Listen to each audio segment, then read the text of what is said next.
session items. This evening, we will be discussing the following items in closed session: public employee discipline, dismissal, release, evaluation, 8 matters, Government Code Section 54957, conference with labor negotiator, update on negotiations with ABCFT, AFSCME, and CSEA. Government Code Section 54957.6, existing litigation. The board will be going into closed session pursuant to Government Code Section 54956.9 D1 to discuss 7 matters, but has determined that specifically identifying the matter would jeopardize its ability to conclude existing settlement negotiation to its advantage. Los Angeles Superior Court case numbers 22 NWCV 00502, 22 SDCV 19569, 22 NWCV 00504, 23 NWCV 01964, 22 STCV 19567, 22 NWCV 00505, 22 NWCV 00507. Special Education Settlement Agreements, OAH 202-511-0426, OAH 202-602-0938, Student ID number 471976, Government Code Section 54956.9, anticipated litigation, 1 matter, conference with legal counsel, significant exposure to litigation pursuant to Government Code Section 54956.9 D2, E1. Student discipline. Deliberation on student expulsion case number 2526-2 pursuant to Education Code Section 48918C1. Are there any public comments on the closed session items? There are none, Madam Vice President. May move to closed session. May I have a vote? May I have a motion? So move, Mendoza. Second. All in favor say aye. Aye. Aye. Aye. Motion passes. 5-0.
The board is now back in open session. May I have a motion?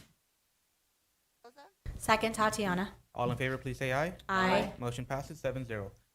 Can everybody please silence your cell phone? And if anybody is in need of translation services, you can get someone in the back and help you. Si alguna persona necesita traducción, hay una persona al fondo del pasillo que le puede asistir. Closed session report out. Tonight's closed session board discussed public employees discipline, dismissal, release, and evaluation. 8 matters, Government Code Section 54957. Conference with labor negotiator, updates on negotiations with ABCFT, AFSCME, and CSCA, Government Code Section 54957.6. Existing litigation. The board met in closed session pursuant to Government Code Section 54956.9D1 to discuss 7 matters, but has determined that specifically identifying the matter would jeopardize its ability to conclude existing settlement negotiations to its advantage. Los Angeles Superior Court case numbers, number 22 NWCV 00502, number 22 STCV 19569, number 22 NWCV 00504, number 23 NWCV 01964, number 22 STCV 19567, number 22 NWCV 00505, and number 22 NWCV 00507. Special education settlement agreements. In closed session, the board discussed and approved special education settlement agreement in the amount of $70,000, attorney fees of $15,000, compensatory education of $55,000 for OAH case number 2025110426 by a vote of 7-0. Government Code Section 54956.9. Also in closed session, the board discussed and approved a special education settlement agreement in the amount of $27,182.75 with the attorney fees of $8,700, reimbursement for educational expenses of $5,357.75, and compensatory education of $13,125 for OAH case number 2026020937 by a vote of 7-0. Government Code Section 54956.9. Also in closed session, the board discussed and approved special education settlement agreement in the amount of $4,204.50 for attorney's fees for student ID number 471976 by a vote of 7-0. Government Code Section 54956.9. Anticipated litigation. 1 matter, conference with legal counsel, significant exposure to litigation pursuant to Government Code Section 54956.9 D2E1. Student discipline. May I have a motion and a second based upon the board's review in closed session on the findings of the fact recommendations submitted to the administrative hearing panel? The board accepts the recommendation of the administrative hearing panel to expel student expulsion number 2526-2 based on violations of Education Code Section 48900A1 and 48900A2. The board adopts the plan of rehabilitation. Okay, sorry. Can I have a motion and a second? Tatiana moves. Second, McCatton. Okay, because the vote was not unanimous, we will do a roll call vote. Okay, the board adopts the plan of rehabilitation recommendation by the panel, and the board sets the regular board meeting of December 15th, 2026 as the date of which the board will review the student's readmission. Can I have a roll call vote, please? Mrs. McCatton, Yes. Mr. Nishii, Abstain. Dr. Rios, Mrs. Yu, Yes. Mrs. Mendoza, Yes. Mrs. Yokoyama Bui, Yes. Mr. Noyola. Yes. Motion passes 6-0. Tonight, the Pledge of Allegiance will be led by Juarez Elementary, who are accompanied by their principal, Mr. P.A. White, Dr. Oliver Wang, and Assistant Principal, Ms. Tiffany Rollerson, Mental Health Professional, Ms. Johnson Holmes, and teacher, Ms. Tami Ishibashi.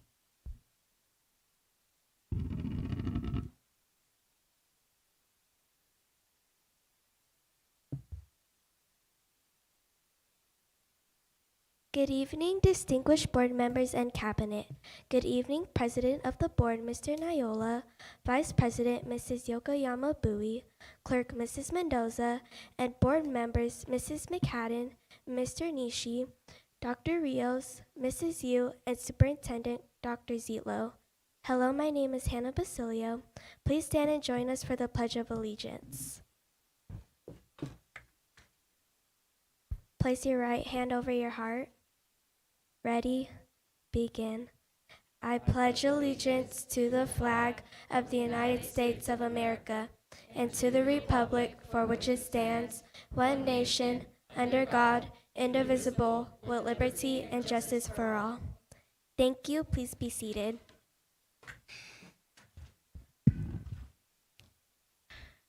Good evening. My name is Camille Taylor. At Juarez, we are proud to be an AVID school. AVID helps us stay organized, take focused notes, ask the thoughtful questions, and prepare for college and future careers. At our school, we use strategies like COSA's level of inquiry, which help us move from simple questions to deeper thinking and understanding.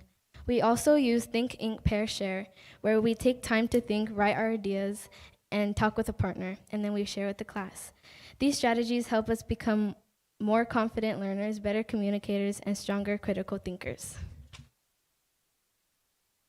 Good evening. My name is Artisia High. At Juarez, we are proud of our engineering program. Each class visits our engineering lab once a week for 45 minutes with our teacher, Miss Medrano. During this time, we learn the engineering design process, which helps us brainstorm, plan, test, and improve our ideas.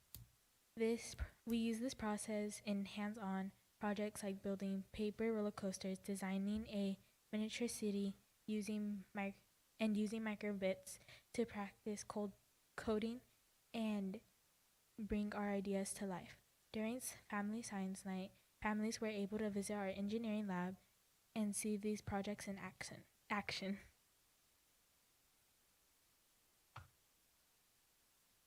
Good evening. My name is Khalees Tashar. At Juarez Academy, we are proud to celebrate the diversity of our students and families throughout the year. We recognize and honor Hispanic Heritage Month, Filipino American Heritage Month, Black History Month, Women's History Month, and Asian American and Pacific Islander Heritage Month. During these months, we participate in activities that help us learn about different cultures, histories, and contributions. These experiences help us better understand one another and build a stronger, more respectful school community. These celebrations are important because they help every student feel seen, valued, and connected to our school. Good evening. My name is Elani Kia. Some of the most meaningful activities we've had this year include Family Literacy Night, Winter Showcase, Red Ribbon Week, Read Across America Week, and Family Science Night. These events bring our school community together and make learning fun beyond the regular school day. We are also excited about the upcoming events and invite you to join us if your schedule allows. Family Wellness Night and Movie Night on May 1st. This event is being planned by Miss Tiffany, who is our mental health professional. It will be Pokemon themed and focused on social and emotional learning in a fun and engaging way. Lunch on the Lawn on May 6th, a chance for families to come on campus and have lunch with us. Juarez Legacy Celebration on May 22nd, a special event where we will honor our school, our memories, and everything Juarez means to us. 6th grade promotion on May 26th, when our 6th graders are recognized for completing their elementary school journey. These events help us stay connected and celebrate our growth.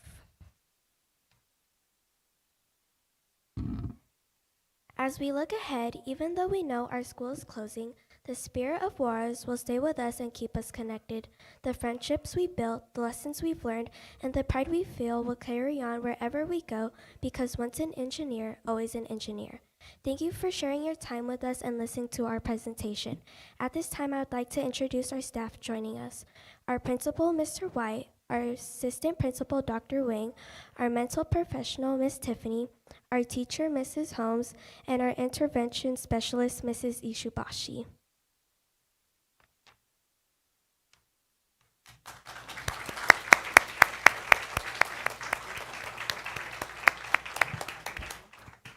Thank you, Juarez. Is there any board comments? Board member Nishi. Yes, thank you, Mr. President. So do you have any people that act as crazy mad scientists on any particular day? I don't know. They might be in this room. So what I love is that it was a family science night, and it was packed as it possibly could be. It is an amazing event where it's not just the kids coming to the thing where, you know, that's the main thing, but it's the family that you have here. You have family wellness night. You have all these family events that that we know it's not just the student, it's the entire community that's behind you. And I know that you guys will do really well and fight through all the good things that you will see with your families. So thank you. Thank you, Board Member Nishi. Board Member Mendoza. Thank you, Mr. President. Thank you so much for coming and sharing all the grateful events that you guys are doing. I love the design. Okay, my microphone's broken, sorry. I love the designs. Did you guys design the flyers? Okay, I was gonna say, it's really good. It was really good. But I know one of you mentioned that even though the school is closing, you mentioned the spirit of Juarez. And I have to tell you that that lives on no matter what, because a couple weeks ago I was at Stater Brothers and I ran into a lady and she kind of looked at me and she said, "Do I know you?" And I said, "Okay, well, you probably know me because I'm a school board member, because that's how everyone recognizes us." And she stopped me and we started talking. Her name is Dolores and she is now an attorney, but she told me a story. She was a student and she was at the ribbon cutting when Juarez opened. And so I said, "Give me your information because I sent it to the superintendent and I want her to be there. And I don't know if we're gonna have some kind of celebration or something that she can be involved with," because she told me that she still remembers all of her school years at Juarez. And so that spirit of Juarez lives on with you no matter where you are, no matter how old you are. So thank you again. I have stickers for you. How many of you are there? So you can come and get your stickers. 2, 3, 4, 5. Just Run on stickers. here you go. Just don't put them on any school materials. You'll get in trouble. Don't put them on your laptops, your Chromebooks, okay? So you can tear them off and give them to each one of you, okay? You guys did an amazing job. I look forward. I do want to attend, and so I will be there, okay? Thank you. Thank you, Mr. President. Thank you, Board Member Mendoza. Board Member McCann. Juarez students and staff, thank you so much for your presentation talking about all the things happening at your school. I attended your STEM night and your art night, and they were both wonderful, so well attended by the community. I look forward to coming to your wellness night the first part of May. Yes, I will be there again. And also for your Juarez Legacy Night. Juarez holds a very special place in my heart since my daughter taught there. So lots of memories about Juarez. Thank you. Thank you, Board Member McCann. Vice President Yokoyama Bui. Thank you, Mr. President. Wow, you guys did such a great job. One of the last speakers said, pride, we will carry the pride we feel with us along the way. And that's really touching because even if you're a sixth grader, even if you're a student who's moving on to a new school, you'll always be an engineer. You'll always have those memories. One of my favorite memories at Juarez, I've been invited to Career Day, your art night, but one of my favorite memories was the Christmas Carol sing-along. The holiday sing-along was one of the funnest holiday things I've ever done. I've never been to a school before where you invited the audience to sing, and you guys had so much fun on stage, and it really helped all of us have a better time. So thank you so much for coming today. Congratulations, you all did an excellent job. And thank you so much for the administration and teachers for being here. Thank you, Vice President. Any other board comments? I just also want to thank you for being here tonight, Juarez. Are your parents here tonight? If so, can you stand up? Yay!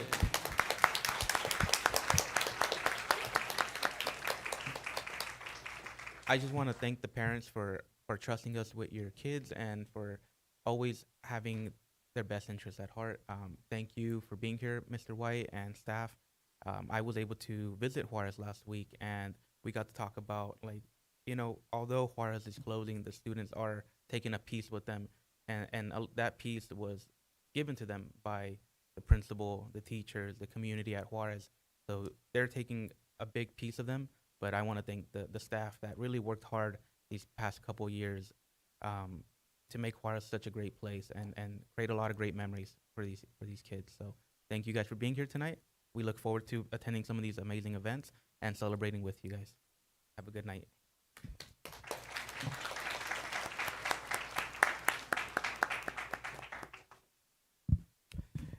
Presentations, recognition. We will now have the recognition of the California Highway Patrol Santa Fe Springs Award for Miss Jill Guerra, ABCUSD Transportation. Thank you. We'd like to have our transportation supervisor, Mr. Luis Rivera, and Ms. Guerra, if you would join him. We want to recognize you. Not only is our board president going to recognize you, but also with us this evening is Mr. Joe Pack, representing Assemblywoman Sharon Quick Silva's office, the 67th district. So, Mr. Rivera. You want us to come up? All right. Well, I was asked to briefly explain what this award is about. So in the state of California, first, my name is Luis Rivera. Thank you guys for having us. Board member, trustee, and board of trustees. Thank you guys. In the state of California, the California Highway Patrol is overlooks and has a jurisdiction over all school bus drivers in the state. So they requested a list from our nearby school districts with at least 3 nominees, which met the following criteria. I'll briefly explain. Criteria number 1 has been in the school bus, a certified school bus driver in the industry for at least 10 years. Another one has not had an at-fault accident for a minimum of 5 years and has done or gone above and beyond bravery or skill or judgment that has prevented loss or injury. Now, our driver here, Ms. Jill Marie Guerra, has been serving ABC Unified School District for 27 years, has not had a school bus accident for 27 years, and is an example and a leader when it comes to our transportation department, to all her fellow co-workers, and as far as what she does every day: come in, put in the work, drive safely, get there on time, and take care of business. So it is an honor to have the CHP not only give recognition to what she does every day, but also to represent ABC Unified School District. So thank you guys.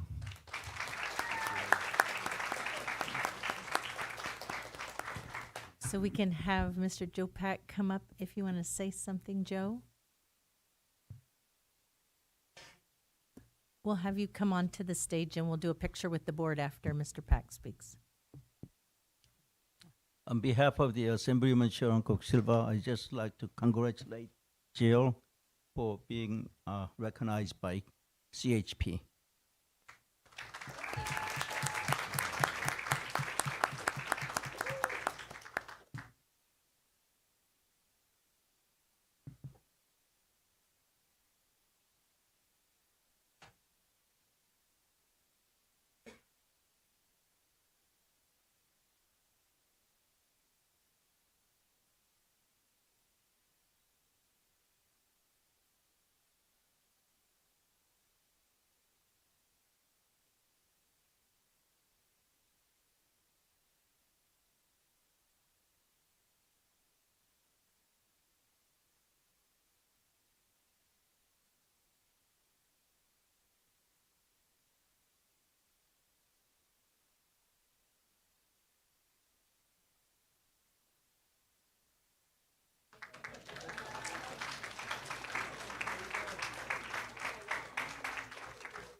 Okay, I know she left, but does anybody have board comments?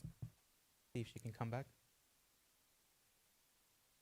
Yeah, we just want to congratulate 27 years, no accidents. You know, student safety is top notch, and it's important for us. And that starts in the morning, that goes throughout the whole day. So getting kids safely to school is you know, the first step of every student's day. So I want to congratulate Ms. Guerra for that dedication from ABC and from the board and everybody here. So we can give her a round of applause, see if she can still hear us.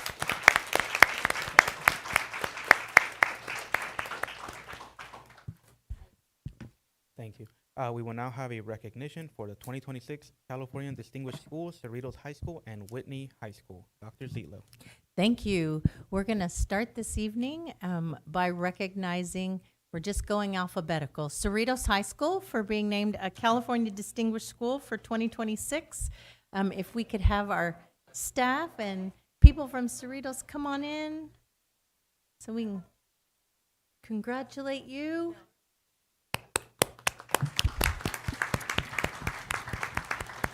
I thought we could start with a few words from Dr. Wise, and then we'll hear from Mr. Pack and do some pictures. Good evening, President Nayola, members of the board, our superintendent, Dr. Zietlow, and to our distinguished cabinet. We at Cerritos High School are so very proud to be acknowledged by California for being a distinguished school, not only for academics, but really because of all the other things that we have done for students, closing the achievement gap. So I cannot express how excited I am to be a member of this team, because our focus really is creating a place where all Dons belong.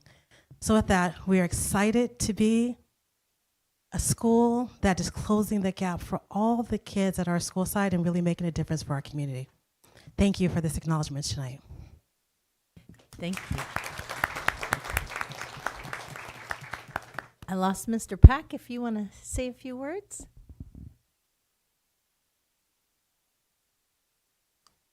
As all of you know, my boss, Assemblyman Sharon Cook Silva, is a 30-year educator. Yeah. So it gives me an honor to recognize the Cerritos High School as a 2026 California Distinguished School. And on behalf of the 67 Assembly District, I commend you for your commitment and dedication to providing students with an exceptional education. Congratulations on being recognized as one of the California's Distinguished School. April 21st, 2026, Sharon Cook Silva.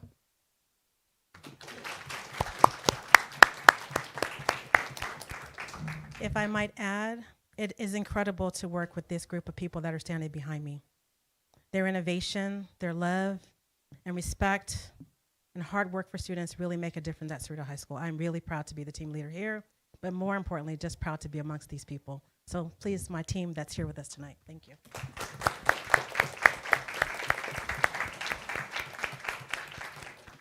Thank you, Dr. Wise. Before we take our photo, do we have any board comments? Board Member Nishi? Yes, thank you, Mr. President. So this is my school. No, I'm just kidding. No, it's a district school. I get it. But you know, when you do what you love, you become successful. You have to become successful, and the people around you also emulate and want to do well because you love what you're doing. And so you have found the place that I think that you love, and it shows in the results. So thank you, congratulations. You're going to take Cerritos to the best it can be, and that's because of this team here, the parents, but also leadership. So thank you.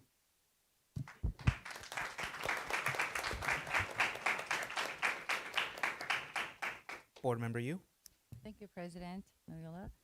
Well, congratulations to all of you and the entire school, and mentioning about closing the gap. That's just very, very impressive, and keep up the good work.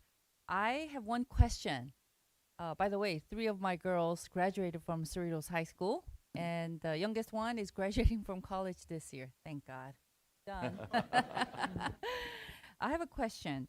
What is the, can you give a little description on the California High School first place International Thespian State Festival winner? Oh, is that, okay. I'm just moving ahead. Thank you, congratulations. Board Member Mendoza? Is it working? No? Thank you, Mr. President. Okay, Ernie, that may be your school, but that's my principal. Ah. That's my principal. Congratulations, Dons. This is not an easy award. It takes a lot of work. But I think you have a great team behind you. Not only a great team, but you have great students. I think all our students are showing progress, and I think it shows with this award. And as we heard our board member, you're going to get another award later on. So felicidades, Dons. You're doing an amazing job. Thank you, Mr. President. Board Member Rios. Thank you, Mr. President. I just want to highlight Dr. Weiss's comments and referencing the achievement gap, because ultimately that is, a metric that is not just used by students and our families and our community, but by the state. And so congratulations to all of the people that made it happen. Yeah, really proud. Thank you.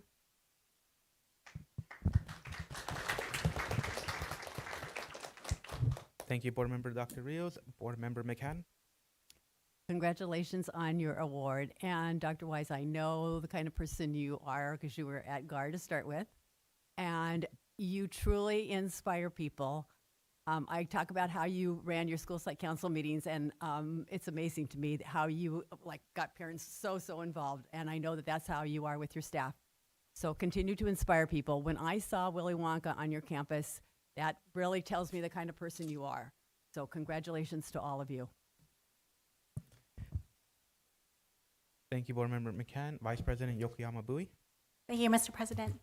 Congratulations, Cerritos. I'm looking up there and I see so many leaders who obviously don't only care about their Cerritos kids, but I see you at open houses. I see you at various other school and district events, supporting all our kids and ensuring that you have a presence there.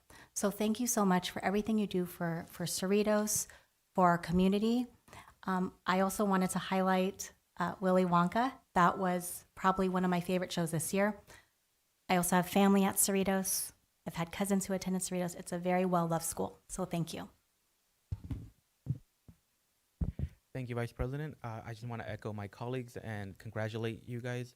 Cerritos High School has always been a place that loves their students, that cares about their students, and closing the achievement gap isn't just about getting kids to tutoring, about making kids do their homework and studying, but it's also about supporting their needs emotionally, physically, making sure they feel safe. And I know everybody here works very, very hard to make that happen, but not just the people here, but the people in the classrooms, the people who drive the buses, the people who feed those kids. It's a team, like you always mention, and thank you for being that leader at Cerritos High School. We expect many, many more achievements, and we know you can meet that expectation. So thank you. And we're going to take a picture.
So our second California Distinguished School this evening is Whitney High School. And so we'd like to call up Dr. Tuesday Stoffers and her team to come forward and say a few words about this honor.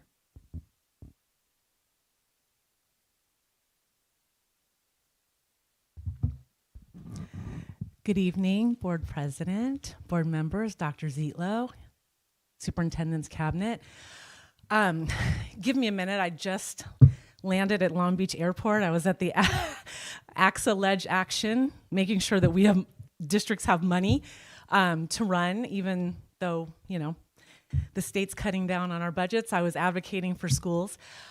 This is a very exciting moment for us, for Whitney. This will be, I consider myself a Whitney sophomore. As we know, Whitney goes 7th to 12th. This is my 4th year. This will be our 2nd California Distinguished Award during my time at Whitney, but this one is extra special. Typically, our California Distinguished, it comes for high achieving, but this one is so special because we received it for closing the achievement gap.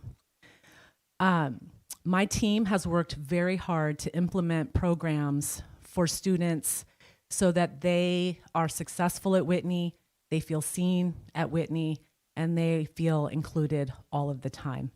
I want to acknowledge the work of my counseling team, my MHP, my administrators.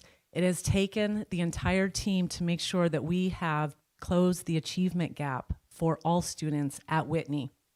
The special thing about Whitney, and I think sometimes it is forgotten, we represent the entire district. We have students from the entire district.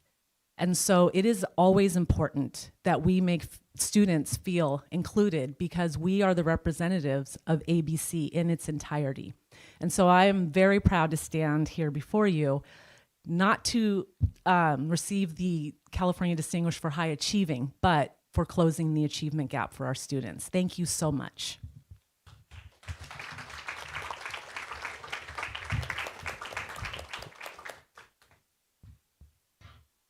Yes. We will now have Joe Pack present. Congratulations. We're old friends. Short and to the point. Thank you. We will now have board comments. Board member Dr. Rios. Well, I'm also very proud, and I especially appreciate both schools highlighting the achievement gap. And we know what that means, but I'd like to have our superintendent or our assistant superintendent, please, for the public, elaborate a little bit and explain why that is so important and what is the achievement gap that we talk about. Please. Thank you. Closing the achievement gap, this specific award looks at the percentage of UDP students, meaning the percentages of low-income, foster, homeless youth, and even English learners at the schools, and looks at, like schools throughout California, to see if the rate of acceleration that these two schools have been doing to academically close that gap between the performance of these students and the performance of overall students is higher than surrounding schools, like I said, like schools. And so it is confirmed through this award that Cerritos High School and Whitney High School are accelerating the rate of closing that gap for those groups of students. Thank you. Thank you, Board Member Dr. Rios. Board Member Yu. Thank you, President Noyola and Dr. Stuffers. Yes. Thank you for representing us. Where did you come from? Sacramento. Wow. I met with 3 senators today. Wow. Yes. Great job. Great job. Thank you for your work. Thank you. Thank you for mentioning that Whitney represents the entire district. And we are ranked #1. Whitney is #1 ranked in California for many, many years. And that's what many families are drawn to this district. We are in competition with Oxford and Troy. But one thing that really makes us stand out is filling the achievement gap. And that I know the district, you know, starting with Dr. Valencia, Dr. Castro, and the entire district have been working very hard to support the students from the entire district to close the achievement gap. And kudos to all of you. I applaud everyone who's been doing this, and I know that many of our board members have been really advocating for many years, and here we are. We are receiving an award for this very thing, you know, closing the achievement gap. So thank you for mentioning that, and thank you to all the counselors and the mental health professionals for really working with the students from the entire district. So keep up the good work. Thank you. Thank you. Board Member Nishi. Thank you. I still think this is my school, but that's because my daughter went there. It is for the whole district, and you know, just Whitney is #1, and that's a great honor. But it's not the end result. it's not the end that you're focusing on. What you're focusing on is rising the boats, making sure that everyone is able to succeed. Because if you have one, I think there's a saying, if you lost a sheep, you're going to look for that sheep all day long because that sheep is very important, right? And that's what you're doing here. There's no kid that gets lost. You're fighting for each one. You fight for all of our schools in Sacramento. You fight for your school and all of our schools in terms of certain things that we can do better. It's a great school, so it's really hard to do better, but you're finding ways of doing that by advocating in ways that we can achieve. And so I appreciate your reasonable, steadfast, strong leadership with direct laser eye on what you want to achieve, and essentially having the motivation with all of your staff with you to do that. That's what a leader is. They are able to empower everyone to do that, and so I thank you for doing that. I appreciate it. Thank you, Board Member Nishi. Board Member Mendoza. I got a new mic. Thank you so much. Thank you for going up to Sacramento and for advocating for us, and then welcome back home. Thank you. Just again, echoing my board members is congratulations. It takes a team to do this, to get this award, but it also takes our students to really believe in what they're doing and really putting that effort in. So do we have any of our students here? No, they're all at home working. They're studying. They're studying. They're studying. That's why we got this award. AP season is upon us. They're so dedicated. But if you're watching, congratulations. And then I just want to echo. I know that we're in competition with other schools. We don't mention their names. I don't. But I want to say, when you get this kind of award, you're kind of in competition with yourself now, because you're up here and you want to maintain up there. And so I think you guys do an exceptional job of making sure that student achievement is at the forefront and that you have a great team behind you. So thank you so much. Congratulations. Felicidades. Thank you, Mr. President. Thank you. Thank you, Board Member Mendoza. Vice President Yokoyama Bui. Congratulations, Whitney. And Dr. Stoffers, when I see you, I just think Whitney. Like, you just are such a great representative of our school. And thank you for going up to Sacramento. We're always thinking about ways we can hopefully incentivize to get more funding for our schools. And having the principal of the #1 school in California is the way to get that, because you are bringing success to our students from our entire community. And if you could please share briefly, because I think one of our first conversations, you shared with me the Summer Bridge program, which I was not familiar with, and just share briefly how it helps our students to win awards just like this. So we actually, the originator of our summer program, Miss Williams, we saw that a number of our students, so we know we have students from the North End, from the South End. The North End students have a little bit more access, so we were working on trying to even the playing field. And so our summer program, it's a summer bridge. We invite students, particularly from the South End of our district, because they don't have as much access as other students. We provide them with a math and English class, and then also a fun class to make it a fun experience. During that time, they're able to get to know Miss Williams, the school, myself, Miss Nishimura, a teacher. They get to know the lay of the land and acclimate to Whitney. And so on day one, they know Whitney probably better than most of the other students that may have grown up, dropping by or having summer sessions over at Whitney. During the school year, we also monitor those students, making sure their grades are okay. Miss Williams meets with them regularly. We monitor their progress, and we have seen an increase in grade improvement, and clearly the state likes what we're doing. So that's how we worked with achieving and closing that gap for those students. Thank you so much, and thank you for being welcoming again to our entire community and ensuring that kids who want to go there can go there. Yes. Thank you. Thank you. Thank you, Vice President. I just want to echo and congratulate you guys. You guys do a lot for our kids, and not just, like you mentioned, for entire district, creating an inclusive and safe community campus. So thank you guys. Keep up the great work. and always finding ways to improve. Thank I'm gonna you. take a photo now. Yes. And just last words, I'd like to again thank the teachers, the staff, and my amazing team, because without them, we would not be here. So thank you so much.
We will now have a recognition for the 2026 California Green Ribbon School, Bragg Elementary. Thank you.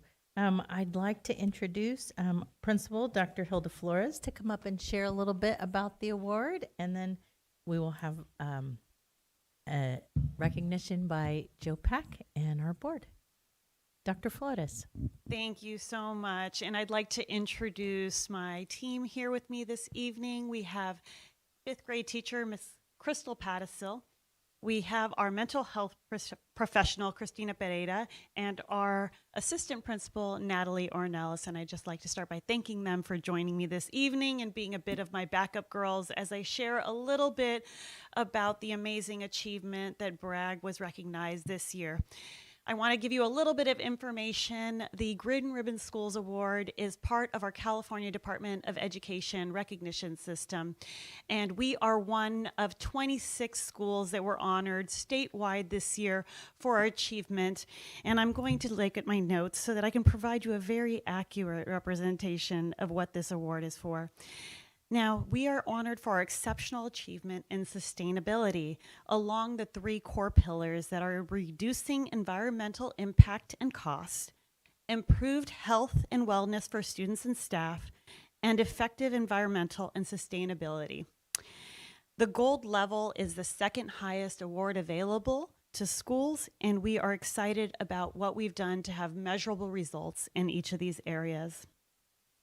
Now, I would be remiss if I did not recognize a different Flores who has graced the halls at Bragg Elementary. She has since retired and unfortunately could not join us this evening because she's living a different kind of life now.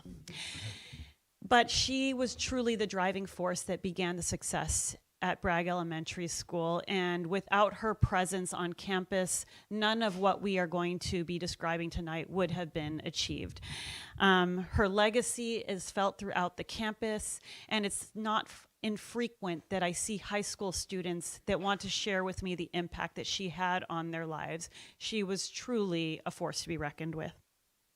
Now, I want to share with you a little bit about what has happened at Bragg and how we were able to create these results. We received a 75% or above result on our ribbon application, which is a monumental writing task that asks you not only to reflect on your teaching practices, how you arrange your curriculum, but also how you are managing and using our natural resources. So even though it's a school-based award, it really is an effort of our business department, MOT staff, to help us gather data regarding our usage of energy and how we are reducing our impact. To say a little bit about that, we have reduced our trash debris by 90% through our trash-free lunch program, which is a student-run effort that allows our students to sort their trash and be really economical in those efforts, focusing on what can be reduced, what can be reused, and what can be sent to refuse through SB 1383 organic waste reduction. We also have a 73% reduction in energy use, and that's probably part effort, but it's partly thanks to our Board of Education and your wonderful implementation of solar panels that have really reduced that impact. And it's through the work of looking that up and quantifying our use over time that we were able to describe that effort. And we know that that is something that is important to our organization to maintain that focus on environmentalism. Last year, 31% of our students were members of the Green Team, and they had an opportunity to engage in real-world civic actions. Our school was featured on CNN and KCAL with the support of our amazing Mr. Smith, helping to highlight our program and making sure people know how well we were doing. I'd like to then recognize the rest of the staff at Bragg Elementary School. This is only possible because they have come together and welcomed different ways of doing our work and opened their eyes to our students and the possibility. So that's really what makes Bragg special and why we were honored with this award this year. Thank you so much. We appreciate the opportunity to share a little bit about Bragg Elementary. Thank you. We'll have Joe Pack share from Assemblymember Quirk Silva's office. On behalf of the Assemblyman Sharon Cook Silva, I'd like to present California Assembly Certificate of Recognition presented to Mary Bragg Elementary School in honor of a 2026 California Green Ribbon School. On behalf of the 67 Assembly District, I commend you for your recognition as the Green Ribbon School, providing effective environmental education, reducing environmental impact and cost, improving health and wellness. Congratulations, Bragg Bobcats, for earning gold level. April 21st, 2026, Assemblymember Sharon Cook Silva. Congratulations, Dr. Flores.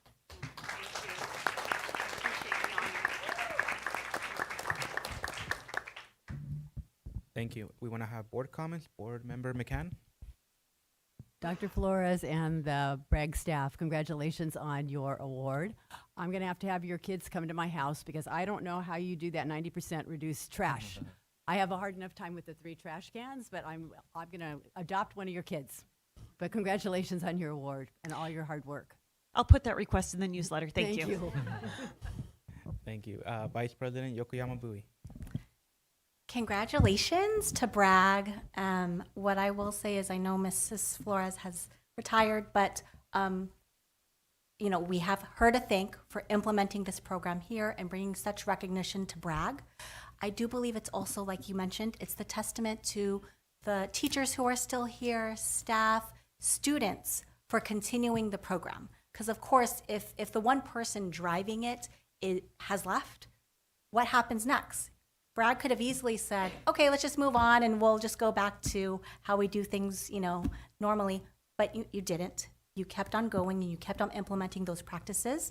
And we have another recognition. So kudos to you all. This, again, we're in competition with ourselves and we're going to keep it going. And who knows, maybe we'll be on a different TV station next time. So thank you so much for your work, everyone at Bragg. Thank you. Thank you. Thank you. Board Member Nishi. I'll be quick. So yes, I was going to say that continuing legacy, even after she's gone, is just an amazing thing. And just the thing about the kids that are leading the efforts, that are able to do this, they're making the change in the real world now. They're not waiting until they're 1920s. Oh, my life starts then. No, life starts now. They can make a difference now. And they can probably teach my daughter how to turn off the light. Yeah. But thank you for continuing that legacy. That's an important thing. And even making it stronger. Thank you, Board Member Nishi. I just want to echo what everybody mentioned. Bragg is a great school, and being environmentally conscious is very important. You're creating leaders, not just to lead people, but to lead our environment, because many times people don't speak up for the environment. So you're creating students that are going to be conscientious and be impactful and be empathetic to not just their fellow students, but also to what's going on around them. So thank you for instilling that in our students. And we will take a picture.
And for our final recognition of the night, Cerritos High School first place International Thespian State Festival winners. Dr. Zilo. Thank you. We'll start this evening by having Mr. John Zamora, their teacher, come and share a little bit about the process, and we'll introduce the students and share about what they won in, and then we'll get all the things before we get the picture. Mr. Zamora. Thank you. President Board Neola, board members, ABC Superintendent Dr. Zitlo, and Cabinet, thank you so much for having us. It's an honor to represent Cerritos High School, our principal, Dr. Weiss, our Cerritos team, and our CTE coordinator, our CTE coordinator, Edwin Vasquez. My name's John Zamora. I'm the theater teacher and director at Cerritos High School. During the week of March 14th, 15th, and 16th, our theater program attended the International Thespian Society State Festival, where 26 of our students advanced to finals. 27 of the 26, 6 of the students won first place, and 2 won third. 14 additional students finished in the top 10 and advanced to the international state finals. The International Thespian Society is the largest society in the world for theater. It spans all over the world.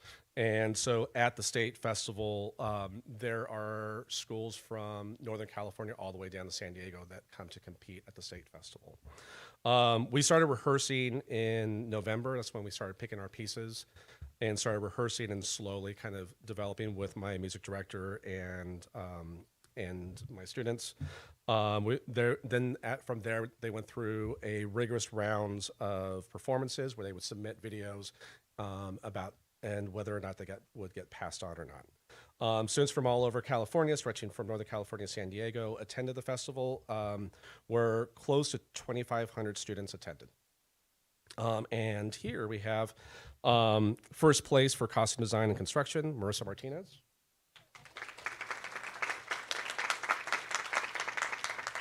First place for scene performance, Xavier Moreno. Luke Mele and Naomi Bunya. First place for musical theater duet was Shane Gentry and Jemiah Vilson. Not here, but we won third place and also medaled in duet performance with Hannah Avenger and Benjamin Crawford. Needless to say, I'm very proud of my students. This was a very big year for us. This is the most that we've ever taken home at a state festival. So it was quite a big feat for us. I want to thank the board and superintendent, the cabinet, Dr. Weiss, Evan Vasquez, the CTE team, our Cerritos High School team, and for all their support in this adventure. So thank you. Thank you. We'll have Mr. Pack share a few words, and then we'll hear comments from the board before we get certificates to students and take pictures. I just brought 6, but I count 7 students. I don't know what happened. Oh, if I miss somebody, I can get one, okay? It's pretty, right? Oh, very pretty. It's a very pretty one, yeah. Okay, congratulations.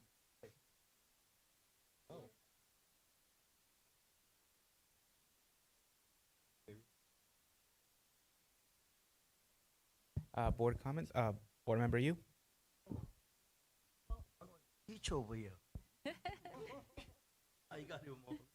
I also wanted to add the reason why they're dressed so dapper today. We open our production tomorrow of Curtains, so we're in rehearsal right now for that. So we left after running Act 1 to come to the meeting today. So photo of our poster. Okay, comment? Thank you. Mr. Zamora, how long have you been, doing this production? Yeah, teaching this. So this is I've been at Cerritos High School for 15 years, and I've been teaching drama for 10. of the 15. And we started going to the state festival 3 years ago. Wow. So 3 years ago is when we started. So every year we've kind of been improving it a little bit. Can we hear from a couple students? Yeah. How many hours do you guys put in? And, how passionate are you? How is it? It's kind of hard to say how many hours we put into each show, but roughly each night when it comes to like tech, we normally have anywhere from like 8 to 10 hour rehearsals. So, and that spans over a course of a week, including shows. So it definitely takes a lot of effort to put these shows together, especially with our director helping us out. I'd like to hear, do you guys enjoy it? Yes. Yes. Oh. Great response. Thank you. I'm so sorry. To answer both of your questions, it's really hard to count how many hours we spent on theater. We're all in theater classes, so it's part of our periods. And then we also spend time outside of school to work on it. And then we also spend after school working on theater as well. And I'd say we're all very passionate about it. And to continue on with passion, since I am a senior, I am planning to continue to do theater even past high school. Wow. And yeah, passion isn't even like a strong enough word to describe how much I love theater. It's just so evident in your faces, and it's just glowing. And I hope that you guys can encourage your other, underclassmen to join. Because I mean, the extracurricular activity is just so important for all of our mental health and be connected with other human beings. Yeah. You guys all have to work together, right? Thank you, Mr. Zamora, and congratulations on this award. Thank you. Thank you. Thank you, Board Member Yu. Board Member Dr. Rios. Just a quick congratulations as well. We know that the arts really play a vital role in a well-rounded education. And so it's wonderful. I kept wondering, like, who is that group there? Because, yeah, you have incredible presence. Yeah, awesome. Thank you for being here. And we know that the arts really provides an excellent platform for developing those. We talk about lifelong skills. So, yeah, I think I will absolutely put this on my calendar. Look forward to seeing your production. Thank you so much for being here, and congrats. Thank you. Thank you, Board Member Rios. Board Member Nishi. Thank you, Mr. President. I'll be quick too. So I know these guys when they were real little kids. Oh my gosh, I can't believe how they've changed and grown and become really great people. Mr. Zamora, thank you. One constant I've always heard is over the years is like, what is the constant here? And it's Mr. Zamora who's really brought out the best that they can be. And that's what you want in a good teacher. You have to have administration supporting you. You have to have a great teacher. And the basic bare, how do you say, the growth, the seeds that will actually grow into the Emmy Award winners, the Tony Award winners. And I'm going to need your autograph. And I'm going to be able to sell it for millions of dollars later on when you guys win the Oscar, right? So the sky's the limit. I know that those dreams are true. They can happen. When you love school, when you find what you love to do, you become successful. Thank you for bringing that out in them. I appreciate that. His award already came. Thank you, Board Member Nishi. Board Member Mendoza. Thank you, Mr. President. I'm just sitting here in awe of you guys because I have a question. Do you guys sew your costumes? Do you buy them? How do you do? I have been given the lucky opportunity this year to become a student costume designer for a lot of our shows. So for our fall show, Into the Woods, I spent hours making 3 costumes, one of them which was worn by Jemiah over here, and one of them won the first place award. I spent weekends, all my free time went to making those costumes, and I am so lucky that I got to do that because it's truly what I am passionate about. And I always try to assist with other productions, even if I don't make all the costumes. I always try to put my best foot forward and help those where they need it. So I've been lucky enough to be given that opportunity. So, yeah. Wow. Well, congratulations again. I have no doubt that all of you are going to go on and do amazing things. And I think we're going to ask that you come back to our district and give back to our students who may have a future in theater. because you guys look like you love what you do. And I just have to say that tonight has been an amazing night. I know we've spent most of our time recognizing students, but that's what we do. I know it's been a long kind of an hour and a half, but this is the fun part, is to see you as students growing and enjoying what you do. And I think our board member said it the best, is that you're able to do this because you have amazing teachers supporting you. You have an amazing leadership team and principal. And that's why Cerritos High School and all of our other high schools are thriving. So congratulations, enjoy. Sorry we took your practice away from you today. Congratulations. Thank you, Mr. President. Thank you, Board Member Mendoza. Vice President Yokoyama Bui. Congratulations, Cerritos High School. I've had the honor of watching many of your shows and seeing many of you on stage, and the talent is just, it's so spectacular. It's the stage presence, it's the composure, and I will say, I think it's Miss Marissa. Yes. You're also an actor as well as being a costume designer, so thank you for providing all the talents you can to the theater group. I also want to thank Cerritos High School, and I believe Gar High School has also had younger non-high school students in their performances. So they'll have kids join. Elementary school, you guys had ELF last year. You invited some younger kids. I know Gar has done the same thing. So thank you to our teachers for including the younger generation, because guess what? It's going to put that seed in their mind that they can do great things just like their high school mentors. I would also like to highlight Mr. Zamora, special recognition, because you allow our young theater kids, I have a theater kid who performs at Cerritos High School maybe like twice a year. And thank you for welcoming our elementary school students. Not only Aleel Elementary, you have Whitman, you have Stowers there. Thank you for opening up your doors so that all our kids in our district can explore their talents and shine on stage. It's such a confidence builder. And like Ms. Jemai said, it's more than a passion, right? It's just like, it's unexplainable, but theater's theater. So thank you guys. Thank you so much. Continue doing great things.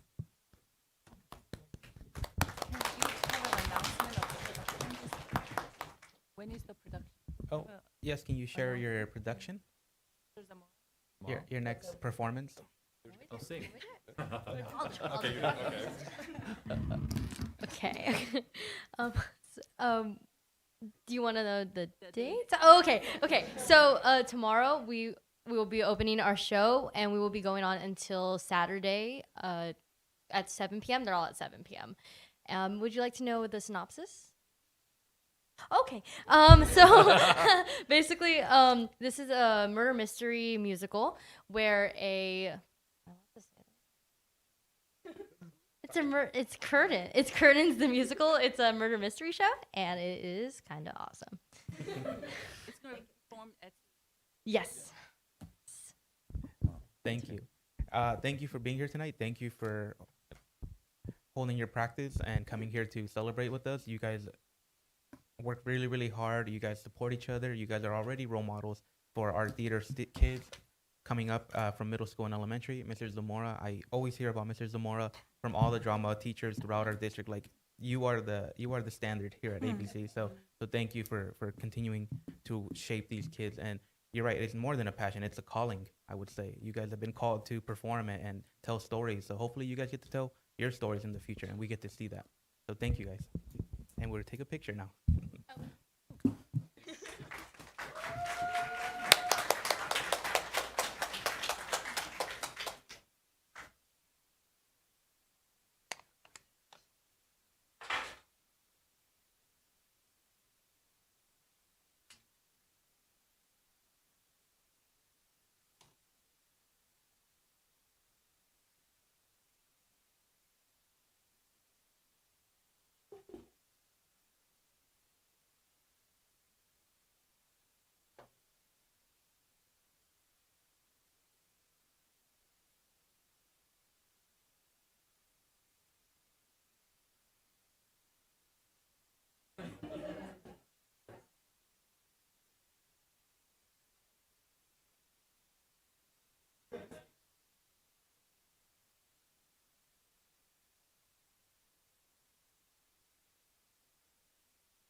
here on Saturday night.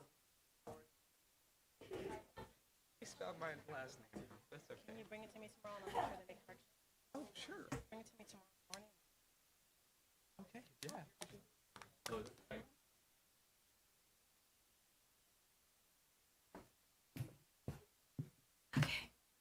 That's a fun one today. All right, thank you. We will now have our introduction of the Head Start Parent Policy Committee. Dr. Castro. Thank you. Good evening, Board President Noyola, Vice President Yokoyama Bui, Clerk Mendoza, members of the board, our superintendent, and my colleagues in our ABC community. On behalf of the ABC Child Development Department, I'm excited to highlight Head Start and introduce the Head Start Policy Committee to the board. Before we do that, I'd like to recognize our amazing child development administrators who are instrumental in leading our various programs that not only include Head Start, but also include State Preschool, Infant Center, and the ABC Excels program. With us this evening is our administrator, Dr. Rebecca Lynch, Supervisor of Special Programs and Child Development. Under her leadership, our child development programs continue to thrive and grow each day. We also want to recognize Dr. Christine Balbuena and Ms. Vanessa San Martin, who is the Coordinator of Child Development Programs and Head Start Director, who could not be with us this evening. And I will turn over the mic to Dr. Rebecca Lynch, and she will introduce the Head Start Executive Policy Committee members composed of current Head Start parents. Thank you. Good evening, President Noyola, esteemed Board of Education, Superintendent Dr. Zitlo, Cabinet, and community members. I appreciate this opportunity to showcase our Head Start program this evening. Our ABC Head Start program serves 176 students aged 3 to 4 years old on 7 campuses across the district: Aloha, Carver, Hawaiian, Kennedy, Melbourne, Nemus, and Willow. Our primary focus lies in early education, fostering school readiness among our students. Moreover, we prioritize family well-being by offering a range of services encompassing nutrition, dental, mental, and overall physical health, as well as resources for students with disabilities. We actively engage families in setting and achieving goals, providing comprehensive support to help them realize their aspirations. Tonight, I have the honor of recognizing the work of our Head Start staff and introducing parents serving as the Executive Policy Committee board members. The committee serves as a vital policy group representing the various Head Start school sites, actively contributing to the collaborative decision-making process and playing a crucial role in the strategic planning of Head Start program activities. Special thanks to Vice President Mrs. Yokoyama Bui for being the Policy Committee Board Liaison. Allow me to introduce our Executive PC Board members. PC Sergeant of Arms, Cynthia Valladolid, current parent of Hawaiian Head Start. PC Secretary Stephanie Jimenez, current parent at Kennedy Head Start. PC member Lorena Grimaldo, a second-year parent who has served both years and is one of our LACO delegates. Also present tonight is Noemi Garcia Hernandez, our family support worker and the coordinator of our PC. Ms. Cynthia will be sharing a few words highlighting her experience with Head Start and some of the responsibilities of her policy committee office.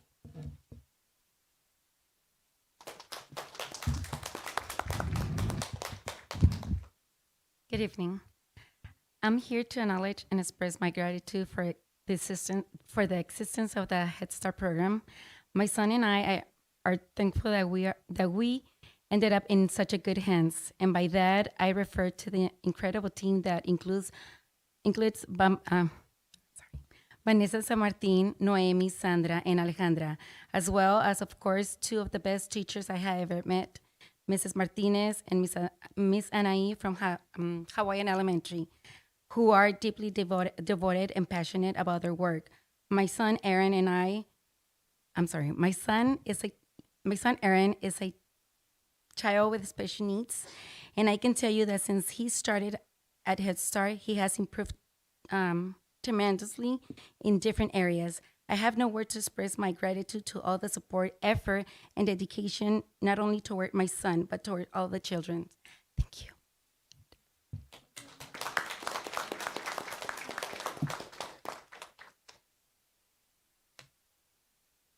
Thank you, and we open it up to questions.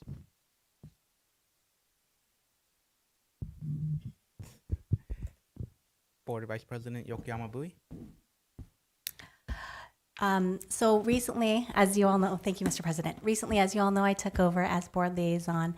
So I've had the privilege of attending about 4 meetings now with these wonderful parents who are there, who are committed.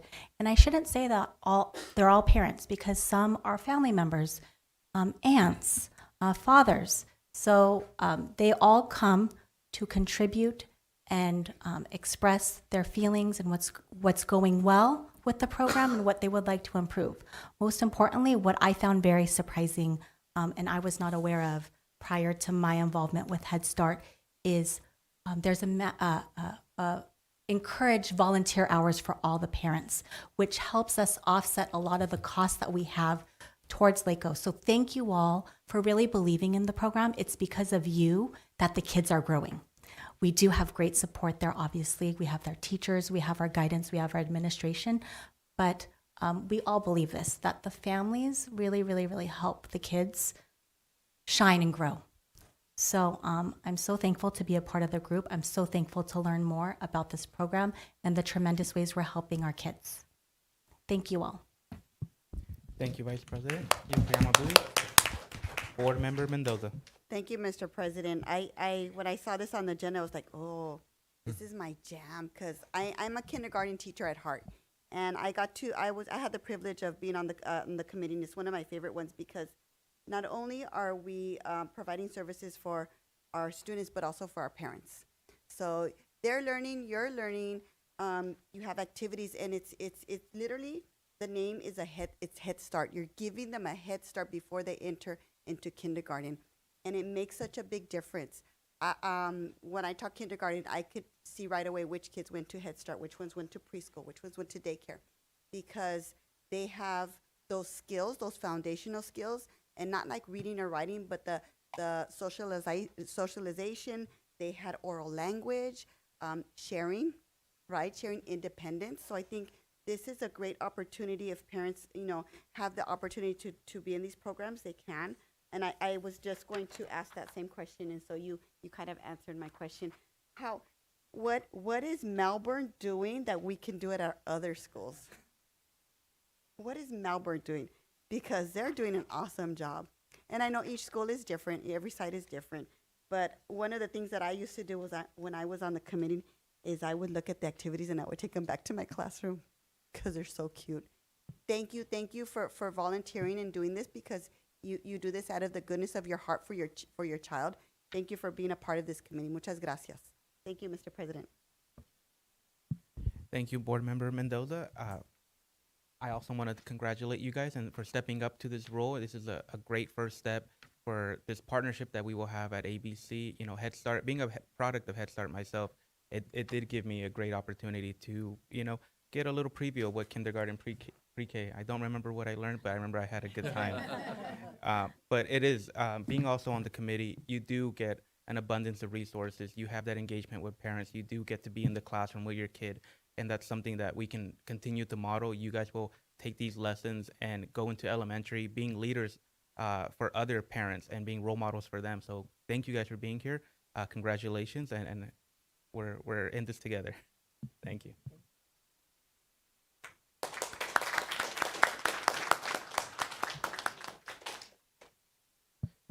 We will now have a spotlight on teaching and learning for LCAP Goal 3, Advancing College and Career through AVID. Dr. Castro. Thank you, President Noyola. I am back again with another world premiere of our LCAP stories. This one is really personal to me. I was just thinking about this, so I'm going to age myself. I was an assistant principal at Haskell Middle School under our principal, Dr. Susan Hickson. Some of you may remember that name. And she came to me and she said, I want to start AVID at Haskell. And her and I worked together with the district at the time to start the very first AVID class in all of ABC. And now you're going to get to see how much it's expanded and how much it's grown under the support of our director, Dr. Evelyn Ha, under special programs. So it's a little personal moment for me. It also ages me of the 26 years I've been in the district. So, but it's exciting to see the growth of ensuring our students can attain college and career readiness, and how we can work together to create more opportunities for our students. So here we go.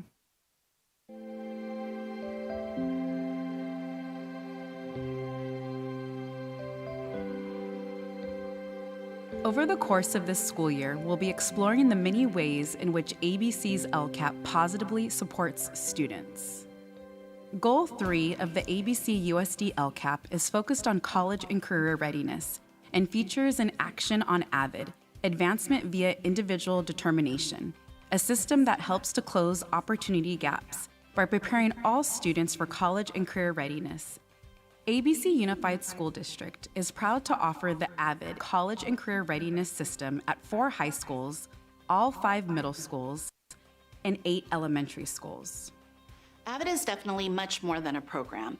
It is a system for all grades TK through 12 that equips students with rigorous academic preparedness, opportunity knowledge for college and career, and the skills necessary to develop strong student agency. In our secondary schools, the AVID elective builds the academic and life skills students need to succeed in every class and beyond. Students develop skills in organization, time management, critical thinking, inquiry, and collaboration. A key component of the program is the weekly tutorial, where students work in small groups with trained college and peer tutors to break down challenging concepts, explain their thinking, and problem solve together. The activities that I enjoyed the most were the tutorials and the agenda checks because it helped me keep track with my classes and like the assignments that I had to do. And this also helped me because I'm in a lot of accelerated classes, so it helps me figure out questions that I have a lot of trouble with, and it helps me get stuff done. AVID classes also use the Wicker instructional framework: writing, inquiry, collaboration, organization, and reading across all subject areas. Through collaborative study groups, Socratic seminars, philosophical chairs, and other inquiry-based learning structures, students deepen their understanding while actively engaging with content. These research-based strategies empower students to take ownership of their learning. AVID is a lot more than just an elective class. Joining the AVID program is a unique opportunity for students to gain support in the form of relationships, to build academic and social skills that will help them achieve success in the future, whether that's college goals, career goals. AVID really is a pathway for students to find success and reach those opportunities that are available to them. Beginning in the 2026-27 school year, AVID elective classes at our high schools will also offer dual enrollment opportunities, allowing students to earn college credits while still in high school, an exciting new benefit for AVID students. In elementary schools, AVID is implemented as a school-wide model in which Wicker strategies are embedded across all grade levels and content areas. Beginning with our youngest learners in TK and kindergarten, students develop foundational skills in organization, collaboration, and engagement that support long-term academic success. As students progress through the grades, they continue to apply Wicker strategies with increasing depth and rigor, strengthening their ability to think critically, work collaboratively, and take ownership of their learning. They've just been a lot more confident in being able to speak up, collaborate more often, use each other, feed off of each other to use academic words and vocabulary in school, which we know students love to talk, but AVID has really helped with their word choice and staying on topic with different subjects. AVID students in all levels also explore college and career pathways through activities and field trips. Middle and high school students receive support with academic planning and gain guidance with college and future readiness, including applications, goal setting, and post-secondary planning. It is important to go to college or have a future goal because if you have a future goal, you would dedicate yourself and try your hardest to complete it no matter what. And also it is important to go to college because you will get a better education. AVID also invests in building the capacity and collective efficacy of our educators, insisting on rigor, breaking down barriers, aligning practices, and advocating for every student. Through ongoing professional learning, AVID educators continually strengthen their instruction so students are better prepared for success. Personally, it helped me become a better student because I've been able to be more outgoing with myself and be able to talk and take lead when needed. So I would say 7th grade me, like looking back, I don't think I would have ever done something like like doing this now, I would be too shy to do anything at all. AVID supports students at every stage of their educational journey, building the skills, confidence, and mindset needed for success in school and beyond. Through AVID, ABC Unified is transforming the trajectory of students' lives, preparing them for college, careers, and a future where possibilities are truly limitless. Visit abcusd.us/LCAP to see how ABC is raising up students and unlocking their future. So as you can see, some tremendous work by our school staff. I'm going to ask Dr. Evelyn Hutt to come up to the mic. Action 5 in our LCAP talks about our district staff collaborating with school sites to expand AVID offerings and professional learning. And so she's going to introduce some amazing educators that have gone above and beyond to receive some special certifications. And she's also going to talk about a special student that we have with us today.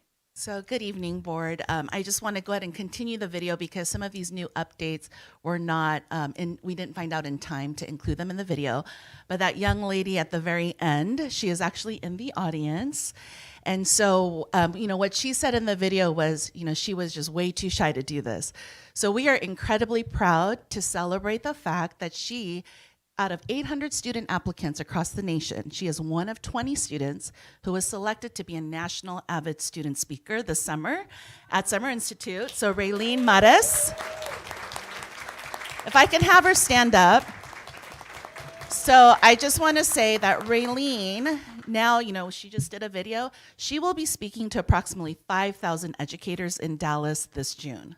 So we are super excited for her. We are very proud of you, Raylene. And I also want to just acknowledge the GUARD team who's here. We have Dr. Keys, as well as our assistant principal, Mrs. Marbury, and Ms. Rojas.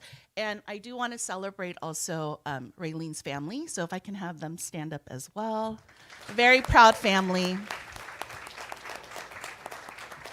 So this is truly a once-in-a-lifetime opportunity for Raylene. So AVID has a glam squad that is actually going to be working with Raylene to get her ready as she speaks in front of those 5,000 educators. And I believe the GUARD team will be there to support and be her cheering squad, so we are really excited for her.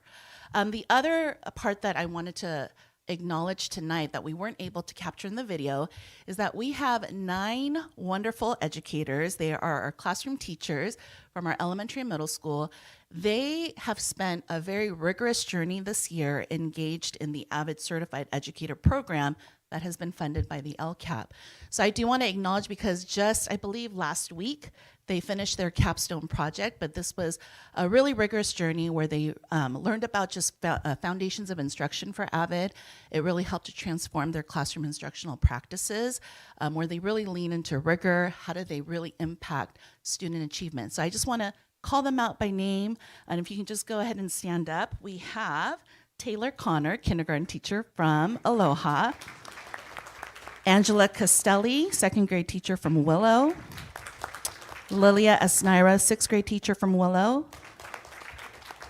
We have Jennifer Holmes, third grade teacher from Juarez. We have Laura Arvizu, fourth grade teacher from Palms. Catherine Darby, sixth grade teacher from Palms. And Thomas Phelps, our Ross middle school teacher. And I just have to put a plug in for him. He does AVID in PE as well. So I know he hates kind of us saying that, but that is a tremendous feat to actually implement AVID strategies in a PE class. So I want to give them kudos. We have 2 other teachers who couldn't be here today, Courtney Ramos, as well as Eduardo Fernandez, but we want to celebrate their big achievement because this really does build capacity for us in our district because they are true superstars and models of what good teaching, solid first best instruction is for the rest of our teachers in our district. So thank you, our ACE AVID educators. And we also have Amber Prieto, she's our program specialist, who's also there. So congratulations again to Raylene and the GUARD team, as well as our AVID certified educators. Thank you.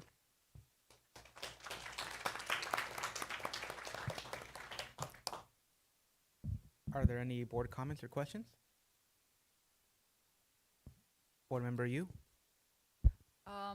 Dr. Castro or Dr. Ha, can you, for the public, kind of give a brief description of which students join AVID?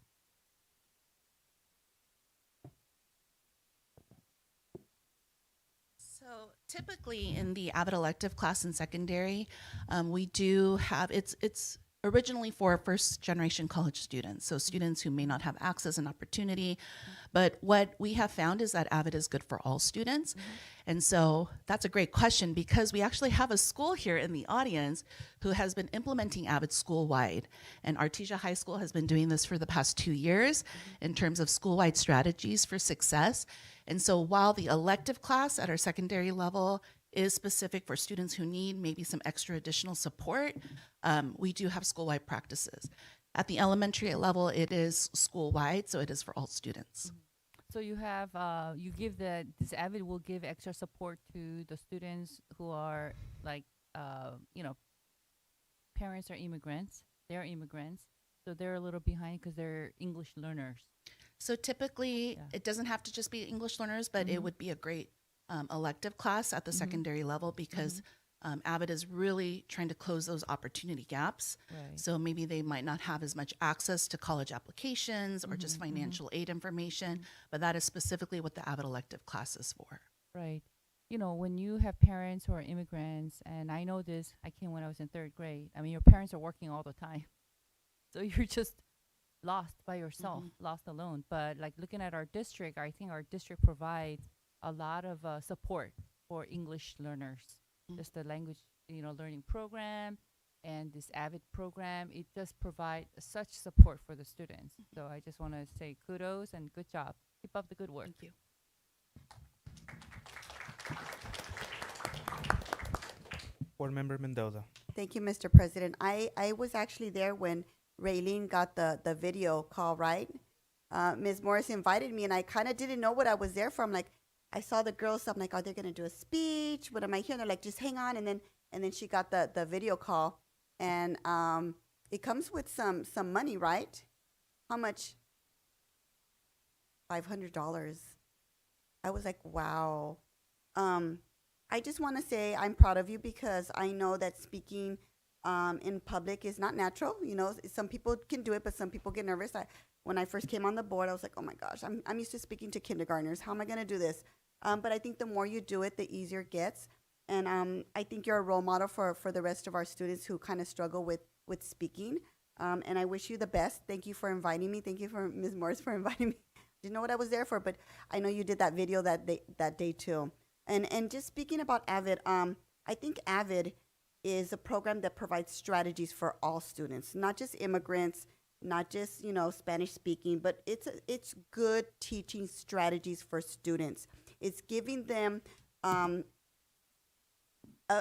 opportunities to have good work-study habits, and it's for everybody. It's not just for a certain subgroup of students. My question is, if there's a school who would like to become AVID, and I know there's a cost to it. I know we have to train our staff. How does a school go about it, and who pays for it? Well, usually that conversation happens with us at the district office. They'll either the principal will approach us, or we approach the school, depending on some of the. It is a commitment, right? Yes. It means that the staff needs to be trained. They have to commit every year. There's a certification process. It's not your typical professional learning, because you really do have to follow through with the strategies. You usually get visits from AVID itself to see that you're actually implementing them. And so Dr. Howe usually works with the principal, with the teachers. We have to identify a coordinator for the school site to make sure that those components, and that is part of the support that you see in the LCAP. So when you see the line item for the LCAP, which is specifically Action 5, the dollar allocation from that is based upon the number of schools that we currently have and the supports that they're going to need to continue the program, as well as projecting additional schools, because every year we want to try to add additional schools to expand that, so eventually we can become a district-wide AVID program. That's where I was going to. I would love to see our district be an AVID district, because I think it's as a teacher, and I work at a school site, we don't have AVID because financially we can't do it. The commitment, we can't do it. But I love that kids don't have to learn strategies every single year from a different teacher. I love that when they go from kindergarten to first grade, they know what to do. They know that the strategy that they're going to use, they know how to organize their classwork. And so I would love for all of our students to do that, because we know that students, we tend to think that students stay in one school, but they go from different schools, They might go to a different middle school, a different high school, because we have schools of choice. But having that knowledge that they can take with them no matter where they're going, I think that's great work. And I want to thank the schools who have made the commitment to be AVID schools, because it's something that we have to continuously do every single year as teachers, to train every year, because every year you have a new set of students, right? They may come in with that knowledge, and we get students from out of the district that we need to train. So thank you to those schools who have, and hopefully that we have more schools who will jump on board and become AVID. Thank you, Mr. President. Thank you, Board Member Mendoza. Board Member McCadden. I'd like to thank Dr. Castro, Dr. Ha, and April for implementing this program, K-12 and ABC, for the teachers that got introduced, that got the certification. I'm sure that it was over and above your regular school day and took a lot of commitment to get that, but thank you so much. Thank you, Artisia students who showed up tonight and were in the program this year. When you watch that video, you see the students that are so engaged and so organized from the time they're tiny all the way up. And as Letty said, it is a program for every single student. So thank you so much for implementing it in ABC. Thank you.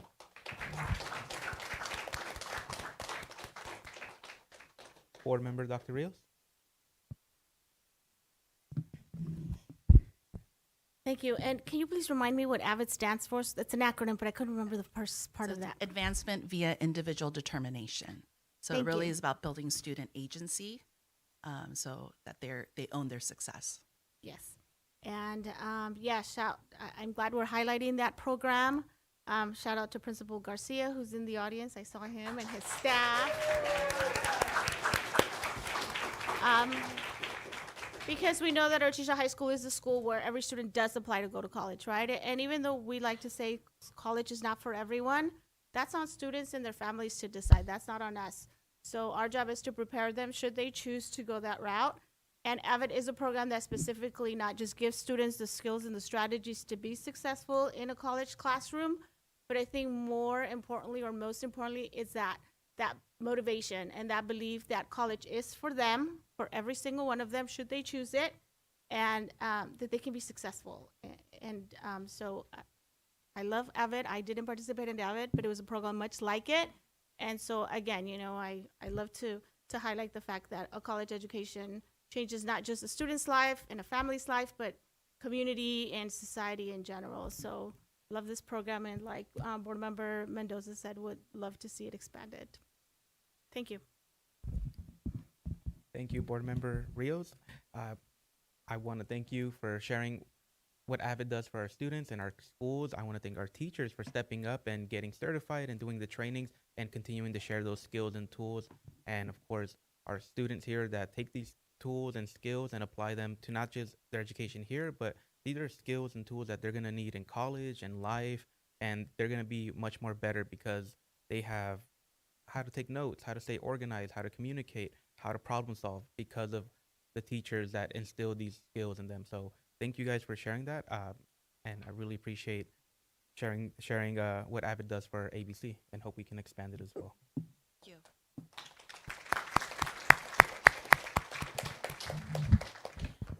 Moving into approve the agenda, may I have a motion to approve the agenda for the regular meeting of April 21st, 2026?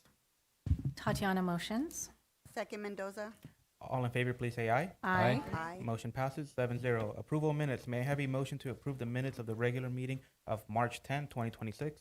Move approval of March 10th, 2026 meeting. Second, Tatiana. All in favor, please say aye. Aye. Motion passes 7-0. Middle school activity report. Ross Middle School leadership. Students will present a report on school activities, including academics, athletics, and extracurricular activities. Ross Middle School.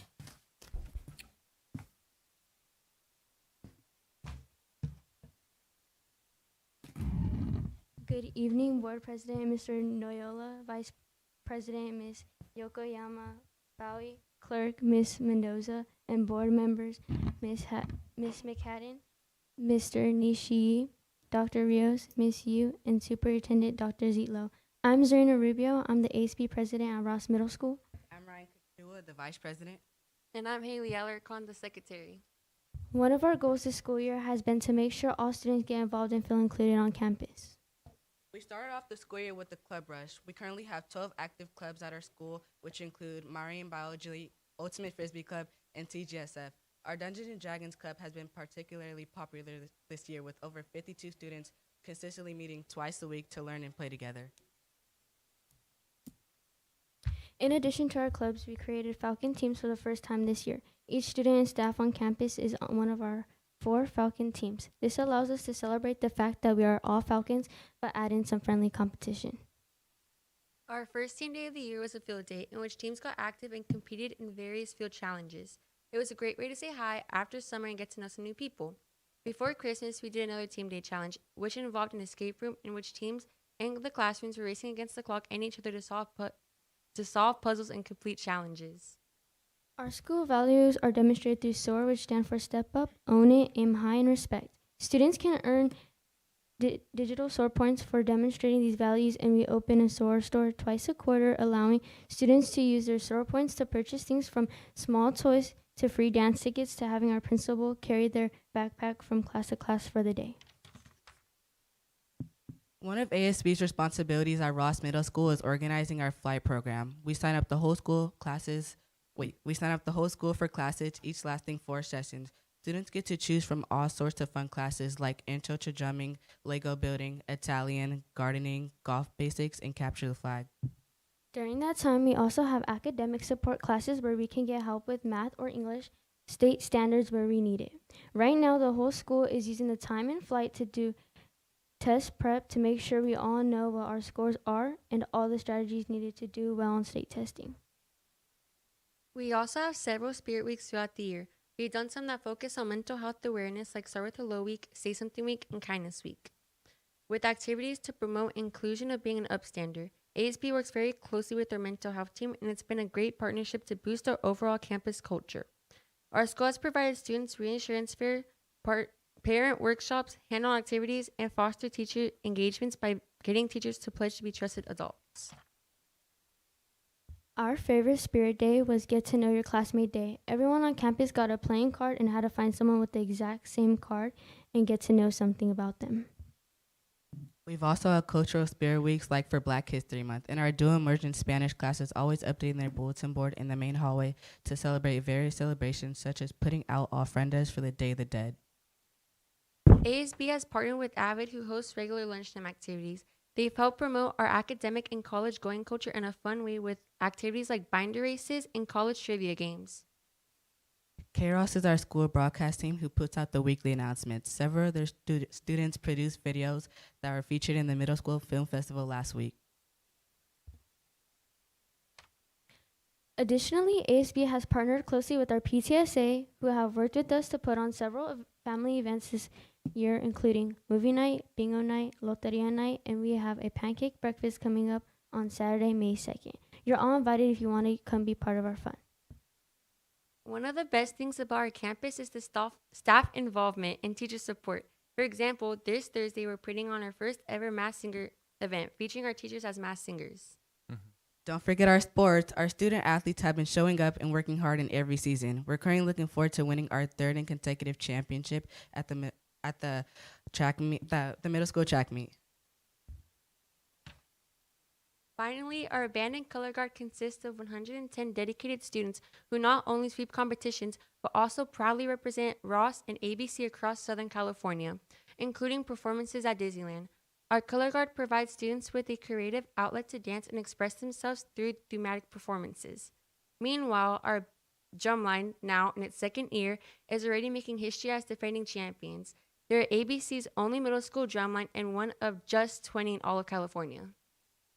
Our goal this year was to get all students involved on campus. We've been fairly successful. In addition to clubs and sports, 84% of our students have attended a voluntary school event this year, and we were able to engage 100% of students through our team days and flight. We look forward to continuing to build a culture in which every Falcon has a place to belong. Thank you so much for your time and support. Go Falcons.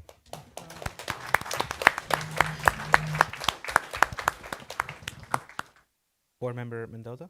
Thank you, Mr. President. Okay, Mr. Nishi, this is my school. Ah. I just want to say, I'm so excited to hear all the things that are happening over at Ross, but I want to hear more about the principal carrying backpacks. Can you tell me, how do I get the principal to carry my backpack? You get the principal to carry your backpack by earning sword points, and if you have the certain amount of sword points, you can purchase it off the sword store that we have, and then she carries our backpack for the day. How many points do you need? Oh, 65. Oh, that's a lot. And do you have to wear heavy backpacks, or are they kind of light? Do they put like all their books? It's a specific student. I think he puts bricks in there every single time. And then another one I want to hear about is how you guys team up with one of the staff members, and you guys have challenges.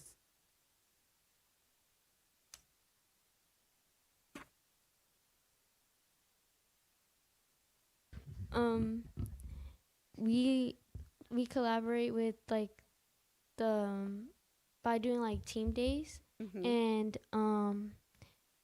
we like get everybody on our Falcon team, and like we do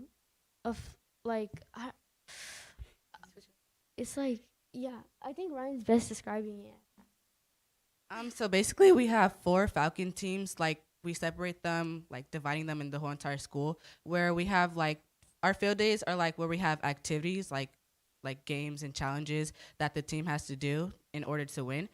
For like winning, like they get like last time they won, they had an ice cream party, and yeah. That sounds like fun. Okay, I have something for you. I used to only give it to the elementary schools, but would you guys like some stickers? You just can't put them like on, laptops or books.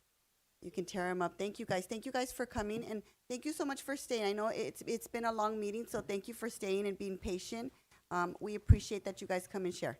Thank you, Mr. President. Thank you, Board Member Mendoza. Board Member Nishi. I think they kind of adopted me in this one. Because I remember that principal used to walk around the schools, and if the kids didn't pass her up or something like that, then they had to do something else. I don't know. And it's not easy to run past this walking principal because she's pretty fast. Probably uses that as a workout, right? Instead of the gym. Yeah, I'm thinking. And you guys have D&D. Are any of you guys members of the D&D thing? Oh, we have our You got your D&D. I can't believe. Like, I remember when I was in school, that was like the devil's game or something like that. It was this. Do you guys use dice? I'll pitch in for him because he doesn't have a mic, but he actually got a grant from our Ed Foundation to get all of the things the kids need to be able to participate, to learn to paint their own characters, all of it. If you go and visit, they will show you all of their things that they are making and doing. But our Ed Foundation provided the grant for that. So what's great about that is it's not just a visual thing. You visualize in your brain the story that you're creating as you go along. And there's no specific script except the rules of logic and whatever. So I just remember when I was a kid, that was kind of a thing.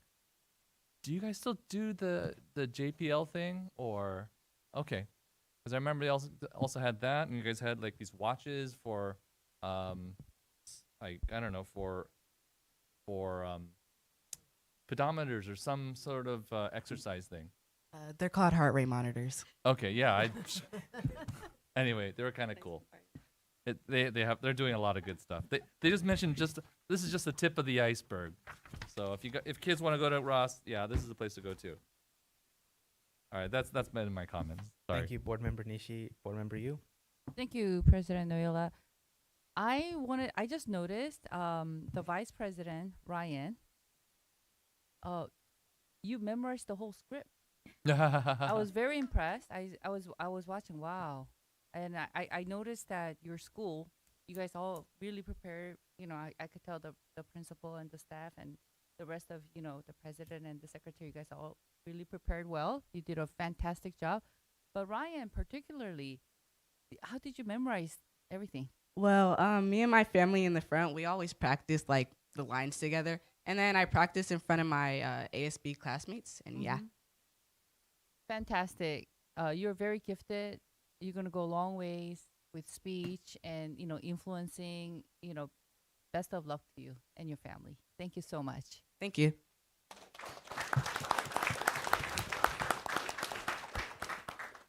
Thank you, Board Member Yu. Vice President Yokoyama Bui.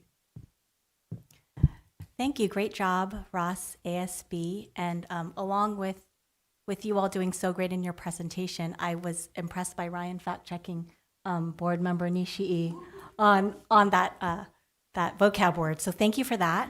I would like to thank Ms. Silva for allowing me to visit the school yesterday. I always forget who's going to be at our meeting, so I'm so glad that it was you all, because I feel like I got a really, like we all said, this is just a very little bit of all you're doing at Ross. There's so many activities for every kid. Theater is something that, theater is coming up for you guys as well. Arts and crafts or ceramics was something that I saw there. I also want to highlight Mr. Phelps. I didn't recognize you actually because you were in your spirit gear yesterday, but thank you for, again, your work along with your fellow CTE certified, AVID certified teachers. Thank you for doing that work. I also got to see the band in action. Mr. Lopez is not here, but I would have posted a video on my Instagram, but I was not allowed to because he said it is top secret. But let me tell you, it was very good from what I saw. I'm incredibly excited. 1 in 20 drumline teams, only middle school team, correct, in California. So, I mean, we are just doing great, great things at Ross. You all should be very, very proud of your school. I'm so excited to continue to highlight your school whatever way we can here at the district. Thank you all for the work you're doing. Oh, I can't forget. Friday is what? What is Friday? What's the spirit day for Friday? Adam Sandler. Adam Sandler Day. I mean, how fun is that? Thank you. Thank you, Vice President Yokoyama Bui. Thank you, Ross Middle School, for being here tonight. Thank you for staying with us so late. Is your family here in the audience? Can you please stand up to be recognized? Thank you guys for allowing your students to be here.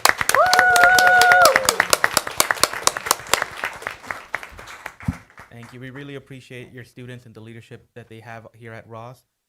Thank you for sharing all the amazing things at Ross Middle School. I got to visit, and Ross Middle School is really preparing these kids for high school. They have the most electives. They have a lot of great teachers that are getting them connected with AVID through clubs and special activities and the community and their new e-gaming center that will be coming soon. So thank you guys for sharing that. Have a great night and get home safely.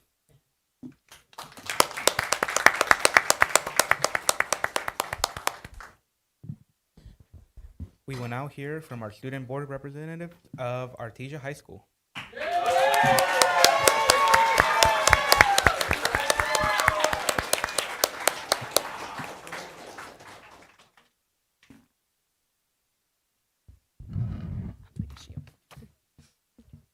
Good evening, Board President, Mr. Noyola, Vice President, Ms. Yokoyama Bui, Clerk of the Board, Ms. Mendoza, Board Members, Ms. McCadden, Ms. Yu, Dr. Rios, and Mr. Nishi, Superintendent Dr. Zitlo, and esteemed cabinet members. I am Jacqueline Arechiga, Student Board Representative from Artesia High School, and this is my partner, Carlos Guzman.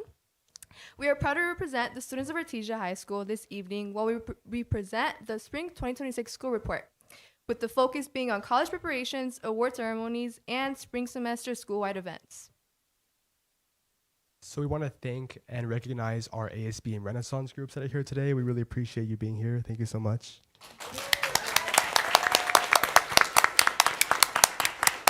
On January 30th, Artesia's Renaissance program awarded their Spring Renaissance cards, which are given to students with a 3.0 GPA or higher, or who received a 0.5 GPA improvement from the previous semester.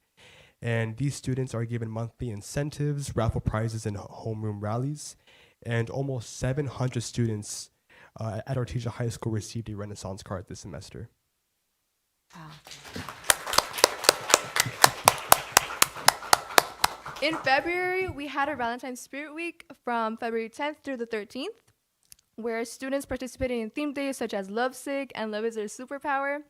At the end of February, we also held our academic pep rally to celebrate this year's seniors who passed their CAS test and to motivate our students that will be taking these tests this year. The academic pep rally was a success. We had churros and ice cream vendors, Raisin Canes, photo booths, fun games, and amazing jumpers. Now, in regards to winter sports news, the Pioneers wrapped up an exciting winter season. Boys soccer made it to the second round, and girls soccer qualified for the semifinals of the CIF Southern Section Championships. So great job. Another season to recognize was with Artesia's boys and girls wrestling. Artesia came home with 8 individual league titles and 18 qualifiers for the CIF Championships in wrestling. Yeah, that's great. Yeah. Of those 18 qualifiers, Artesia had 3 ladies qualify for the state masters meet. So that's big. Artesia Cheer also competed in nationals in Las Vegas in February to mark the end of a great competition season for the cheer squad. In March, Renaissance hosted a March Madness homeroom rally for Renaissance card holders to play and enjoy games in the quad. Also, Artesia had their spring sports rally that was SpongeBob themed. There were performances from ACT, color guard, drumline, and cheer. The rally also concluded with had a sports game, teacher's game, class game, and all spring varsity sports teams were introduced. The rally concluded with an awesome performance by a student rock band that this year was their first year, and they played a cover of the song Margarine, where the whole school was rocking. On Friday, April 17th, the Artesia Pioneers CIF Girls Volleyball Championship received their championship rings in a ceremony in the quad during lunch. The team was paraded through the halls of campus, accompanied by the band and cheerleaders to recognize their achievement. The championship banner was revealed and will be placed in the gym for generations to come. Parents, families, and friends attended to witness history. The entire school community helped to celebrate and honor the first ever CIF championship in girls volleyball for Artisia High School. It's a great job, yeah.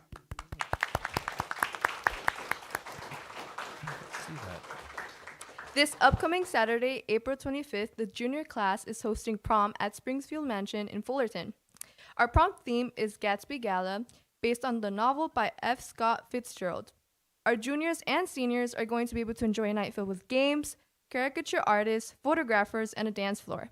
On May 1st, Renaissance will host the Academic Achievement Award ceremony. Seniors will receive their cap and gowns for graduation and will wear them throughout the award ceremony.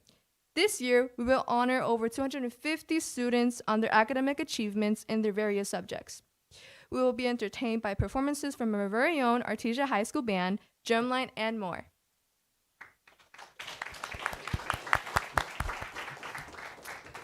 Later in May, our student union will host an I Am Going to College dinner for our seniors. We will have over 130 students recognized for pursuing their education in the upcoming school year. Renaissance is also hosting Staff Appreciation Week, where students will vote for various awards for our outstanding teachers, such as Most Spirited and Best Shoe Game or Hardest Class. That following Wednesday, our senior counselor, Ms. Millan Ortiz, will be hosting Senior Awards Night on May 13th to honor and recognize our seniors for their achievements and scholarships earned. Spring sports are off to an amazing start. Both baseball and softball are in position to make a deep run in the playoffs starting May 14th. Swimming and track and field are also in great shape to send deep run in the playoffs starting May 4th. In the CIF Southern Section Championships in early May as well. Make sure you follow along for updates about CIF Championship playoffs in the upcoming weeks. Lastly, in sports news, this season will mark the end of the 605 League that we have been a founding member of for the last 8 years. Artesia, along with Cerritos, Gar, and Whitney, will all be moving into the new Suburban Valley Conference. A conference with 20 schools, and each sports league will be divided to ensure competitive equity in league play and have all sports more competitive in the playoffs. We are excited to see what the new future of sports will look like in a new giant conference this upcoming fall. Our senior class is looking forward to attending Grad Bash at Universal Studios Hollywood on May 21st. Artisia High School will host their graduation ceremony on May 29th at 7:30 p.m. for the graduating class of 2026. The future of Artesia's leadership class will continue to push forward with more exciting events in the upcoming school years. We look forward to reporting more about our successes and improvements at Artisia High School. Thank you for your time. Are there any questions? Yes, there are. Board Member Rios.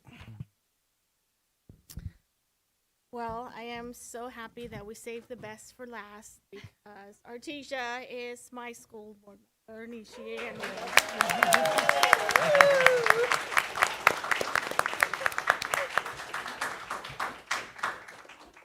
I'm always so proud of the fact that, you know, whenever we are talking about Artisia High School, we not just have the student representatives, but we have your entire admin staff who are still in the back, hanging in there.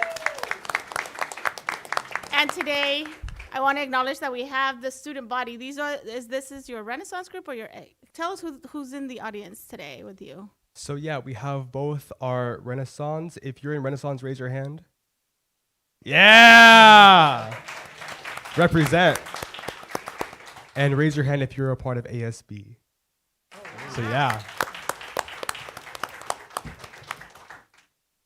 A true testament to a lot of what happens. And so thank you for sharing. Again, super proud of all that you shared, your accomplishments in not just academics, but in sports.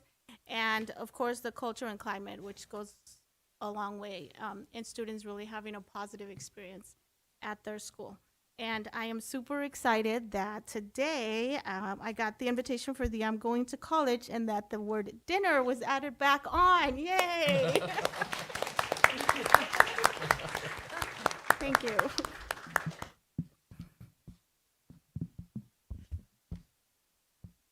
Thank you, Board Member Rios. Are there any other board comments? Board Member Mendoza. Thank you. I just want to say congratulations. You guys are doing amazing work, and thank you for staying. Once you leave, it's going to be empty. But I just have to say, I know it's been a long meeting, but recognizing our students and the work that you guys do, the amazing progress that you're doing in our district, and you guys have an amazing team, that's what we're here for. I mean, we do all the other stuff, but the joy that we have is seeing you guys, you know, achieve awards, go out and get these amazing recognition. That's what we do. That's why we're here. So thank you to your team. Thank you for staying. You guys are always like the last ones here, and you're celebrating each other. I think like Dr. Rio said, like you guys are awesome. I think that's why she owns you guys. She's like, that's my school. But thank you guys. Thank you guys for always being here. I have stickers. You want stickers? Oh, yes. Thank you, Board Member Mendoza. Vice President Yokoyama Bui. Great job on your presentation. We only get a very small amount, like as much as you read. That's still just the highlight of all the things, incredible things you all are doing at your school. Once again, I'm also excited to attend the Senior Awards Night. I attended last year, and you all are a very talented bunch, and it's across the boards. It's sports, it's academics, it's everything. So thank you for being here, and again, thank you for staying till the end. All I see is a sea of red, so you all are doing good, and and black, but I don't see the black. The black is behind the red. But thank you all. Congratulations. Thank you.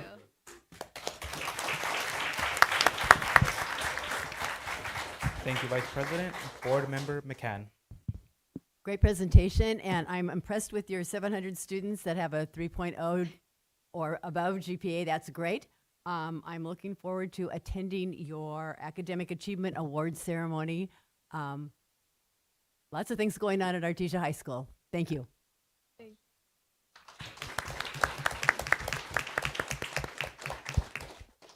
Board Member Yu. Thank you, President. I was just going to say that tonight, I don't know what it is, but all these student representatives were just eloquent speakers. And your articulation, your presentation, you guys were just really excellent. I was very impressed. Yeah, I mean, that's a gift. So keep that up for your future. And Artisia High School always has the best crowd. I mean, they stay till the end. There's got to be something secret from Principal Sergio. What is it? What is it that you bring your whole team and there's a spirit? And I have to say this. I'm going to say this. Artisia is my school too. No, I mean, we're one district, so, you know, we represent the entire district. So thank you for staying, really. Thank you, Board Member Yu. Board Member Nishi. I'll be really quick. So do you still have a theater program? Because I remember going to the theater program, and that was an amazing thing that you guys had. You guys had a theater and the band, and that was kind of unique. I've not seen that before. But also, I think what this is about is the reason that we see all this red here is because of love, right? There's a person there who really, everybody here loves their school. The principal loves his job. He loves the results that he gets, and that shows through. Again, that's what this is all about. So thank you for everything, all the time that you're spending here way late at night. But also, I know this is just one of the many, many, many nights that you spend working on this great school. So thank you.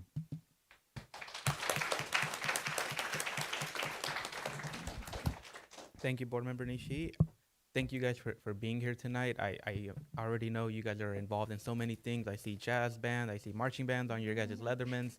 So I know everybody at Artisia High School does so much to stay involved, and that means teachers are staying late. Admin is working double time to try to make sure they're supporting every kid and all their goals and passions.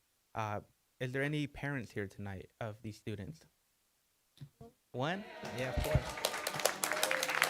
Can you please stand to be recognized? Thank you.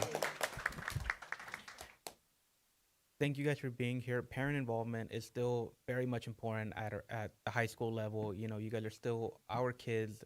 Artesia is everybody's school. So thank you guys for being here. Thank the parents, thank the teachers, the staff, the admin, and thank you guys for being leaders, and thank your ASB team for supporting you guys and being such great stewards of Artesia High School. We're looking forward to what you guys have in the future. Thank you. Thank you.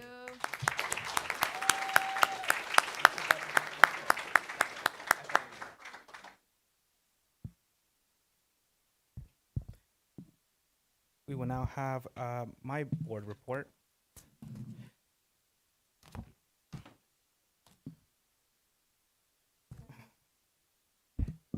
I will go through the dates starting back in March. March 13th, we had the State of the District. So I want to thank our ABC Foundation for putting that together at CPE, and of course, thank the City of Cerritos for hosting that.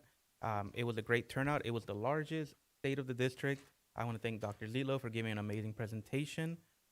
March 16th, we met with the City of Artesia with Dr. Zilo, myself, and the Mayor Trevino and their city manager.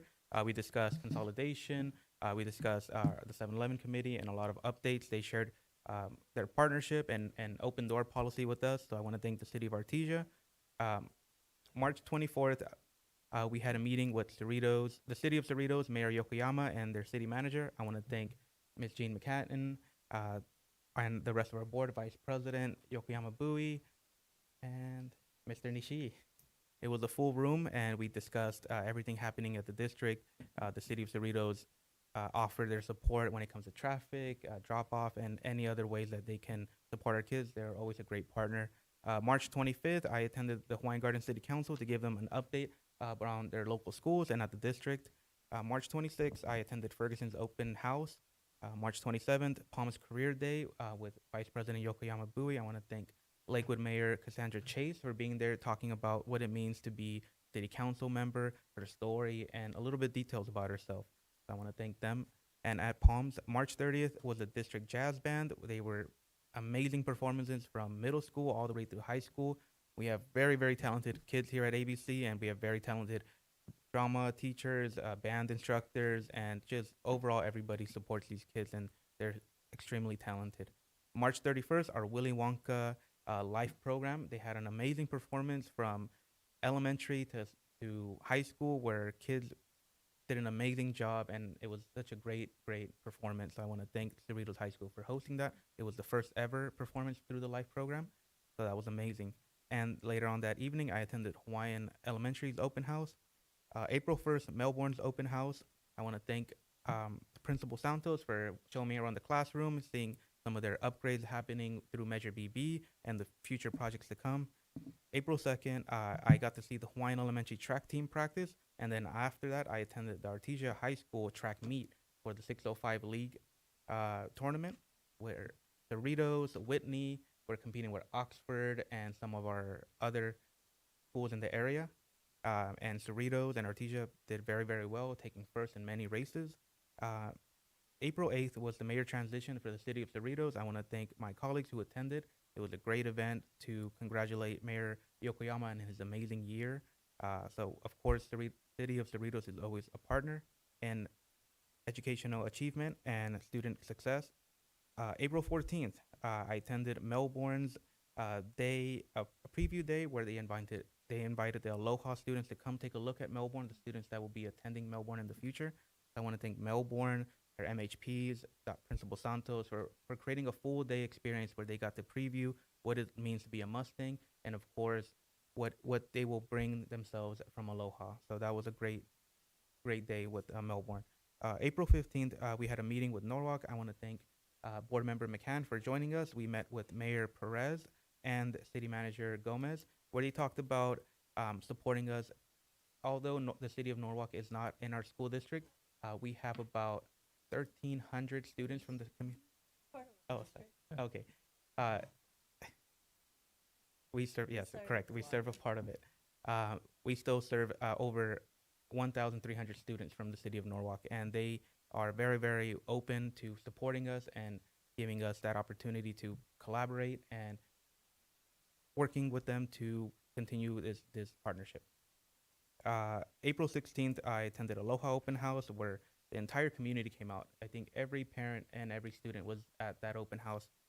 They were getting as much time as they can on that campus. So I want to thank Principal Robinson for supporting every kid and through this transition. I know there's a lot more that we have to overcome, but the students are open, they're accepting, and they're gonna leave a legacy at Aloha. April 17th, I attended Nemis in the morning, Ross Middle School in the afternoon, and Juarez in the later afternoon. I want to thank all the principals for giving me the time, for squeezing me into their very busy schedules, showing me around their classrooms. I got to see Roberto from Nemis. He is the tortoise. At Ross Middle School, I got to see their Dungeons and Dragons classrooms, their pedometer or heart rate monitors. Sorry. In action, and how they use AVID strategies in P, and how they're using these lessons to take home and teach their parents. So that was actually a very, very impressive lesson. And at Juarez, I got to visit every classroom and see all how they implement engineering, COSA, AVID, and all their daily activities. And last but not least, I was able to attend this Saturday the Hawaiian Gardens City Parade, where the board, Dr. Zitlo, our principals, walked or got to be on a float, and many of our schools, including all our schools in Hawaiian Gardens, Artisia High School, Elliott, Whitman, Betty, got to participate in the parade, so the entire community came out, and that was my highlight, and that is my board report. We will now have Superintendent's report. Thank you. Mr. Noyola makes it so I don't have to tell you all those things because we were right there together, and that was awesome. I think right now for many of our families, just to be aware, our schools are really gearing up so our students can do their best with their testing. Not all of the children test, but many of the elementary grades beginning at 3rd grade on up, and then in the high school, it's at 11th grade. And so just encourage you to make sure they're getting to bed at night and sleeping, and that they are eating something in the morning if they tell you they don't like what's in the cafeteria. But we do have free breakfast, free lunch every day. So making sure they're ready for their day. I'm very excited that I was able to finish my visits to all of the schools this year. It's always a great time to get into every classroom, see what our students are learning, how they're being engaged. I think for me, I just want to give a special thanks to the principals, the teachers, the staff, the students. They're always so welcoming. They always are willing to share what they're doing. If you walk into a TK class and they are doing centers, a child will walk up, take your hand, and say, "Come do this." They just will. And so it's always a wonderful time for me to really see what it's like to be a child in our school. And so I'm thankful for just being welcomed by our staff that way and our students. As we gear up to the end of the year, there's a lot of things happening. This week has a lot of open houses. Last week had a lot of open houses. Some big events coming up that I'm always excited about. This Saturday is the elementary school track meet at Artisia High School, 8 a.m. We have area concerts coming soon. So for the Artisia High School area, that'll be on the 29th, which is a Wednesday night at 6:30 at Artisia High School. For the GAR area concert, it will be on Wednesday, May 6th at 6:30 p.m. in the GAR High School gym. And then the Cerritos area concert will be on May 13th at 6:30 p.m. at Cerritos High School. And those are always great spaces to see our students, from the youngest playing an instrument to our high school kids graduating, doing amazing things. It's super fun. And then, of course, my other highlight is I like to bookend that with the middle school track meet that's coming in May. Saturday is the finals on May 16th. So I always like to be there and see them when they're doing things that maybe allow them to wiggle a little bit more than being in class. With all of that said, I want to continue to recognize that we are living in really difficult times, and it's difficult in our communities sometimes, it's difficult in our state, in our nation, in our world. And so if you are having challenges, you need support, please reach out to your school. We have our community center, we have resources available. If your child's struggling, sometimes children hear things on the news and they have no idea what it means, but it makes them afraid.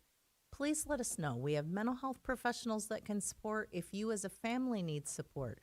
We have Care Solace services that can help connect you to support. And so my goal and job is to make sure that our families and kids know that if you need something, we will work to help you. And our job is to follow the law and make sure everyone can come to school every day and have their breakfast and lunch and learn and be safe. And so I want to thank our teachers and staff and community for making that happen every single day. We can't change everything that happens, but we can respond to each other well. And so if you need support, please let us know. And that is my report. Thank you, Superintendent Titlow. Employee representative groups. I do not see Ray in the audience. Public comments. Board Clerk Mendoza. Thank you, Mr. President. Persons wishing to address the board should fill out a card located on the table by the door and submit the completed card to the secretary. Speakers will be called in sequence during the public comment section or prior to board discussion on an agendized item. The board shall provide 1 hour for speakers to address non-agendized items. Each speaker is limited to one presentation of 5 minutes or less. Those who have a group concern are encouraged to select a spokesperson to address the board. Should there be more than 15 speakers for non-agendized items, individual speakers shall be allowed 3 minutes to address the board. In order to ensure that non-English speakers receive the same opportunity to address the board, any non-English speaker who utilizes a translator shall be provided twice the allotted time to speak. Please remember that the board is unable to directly respond to comments made during the public comment section. In addition, the district does not verify the accuracy of the statements made during public comments. Persons wishing to address the board on a specific agenda item at the time the item is under discussion are limited to 5 minutes each and will be called to speak following the staff comments and prior to the board's discussion and taking action. The board shall provide 30 minutes for speakers to address agendized items. Should there be more than 6 speakers for agendized items, individual speakers shall be allowed 3 minutes to address the board on the item. Adverse remarks about a person's race, ancestry, ethnic group identification, religion, color, national origin, sex, sex orientation, gender, mental or physical disability, or age may not be made. Please avoid remarks or charges which reflect upon the character, motives, qualifications, or ability of any school district employee, regardless if the identification is by name, position, or other reference. Such comments may be presented through the proper administrative channels set forth in bylaw 9323.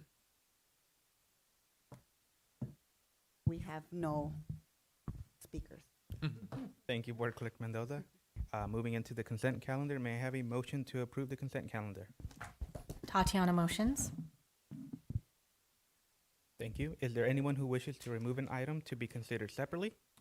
Board Member Nishi? Yes, I'd like item number 2.2 and 3.8 for question. Okay. You can go ahead with your questions. I have some too. Okay, Board Member McCann. Again, 2.2C, 3.8C, 3.9C, and 3.10C.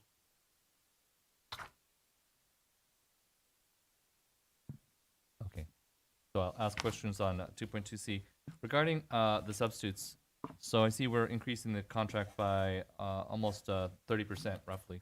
But as I vaguely remember, the teachers that are paid in the substitute through these programs are not paid quite as much as the substitutes that go directly to the district. Are there some efforts that we can just actually, because they get about $200 if they come directly to us, but if they go through these services, they get a lot less. So is there, I'm just hoping that we can encourage them to go directly to us rather than going through these services. So these services here are for our agencies, mostly for our special education paraeducators, and so right now we don't have enough substitutes to cover what we need in our classrooms, and so that's why you see the significant increase. So I understand that. So I'm hoping that we can hire directly if at all possible, because the subsidies get more money that way. We do regularly do that. However, I'm just hoping that we do once more they of it. work with an agency, we are not able to hire them. Understood. So once they're captured by them, that's it. But there is all it takes is a CBEST and a BA to get to be a substitute. These are for paraeducators. Okay. All right. All right. And then the second question regarding, I'm just hoping that we can encourage them to go directly to us. Regarding Tutor Zone 3.8, so this is almost a doubling of the contract, not quite. What I need to see is Tutor Zone at all of our schools? They're not at all of our schools, but if you notice, the funding source is adjusted because we're working with Tutor Zone to support our Expanded Learning Opportunities program, which is our ABC Excels. So that at school sites where we are not able to have some of our teachers stay after school, at most school sites we're able to get a 1 or 2, but we have more students that we want to service and provide homework help and supports. And our big initiative with Tutor Zone has been math supports, and that will continue to be that. We also use it as an opportunity to do attendance recovery for a district. So we do recover some of the funds by using attendance recovery. And so that's what why we're expanding. This is great.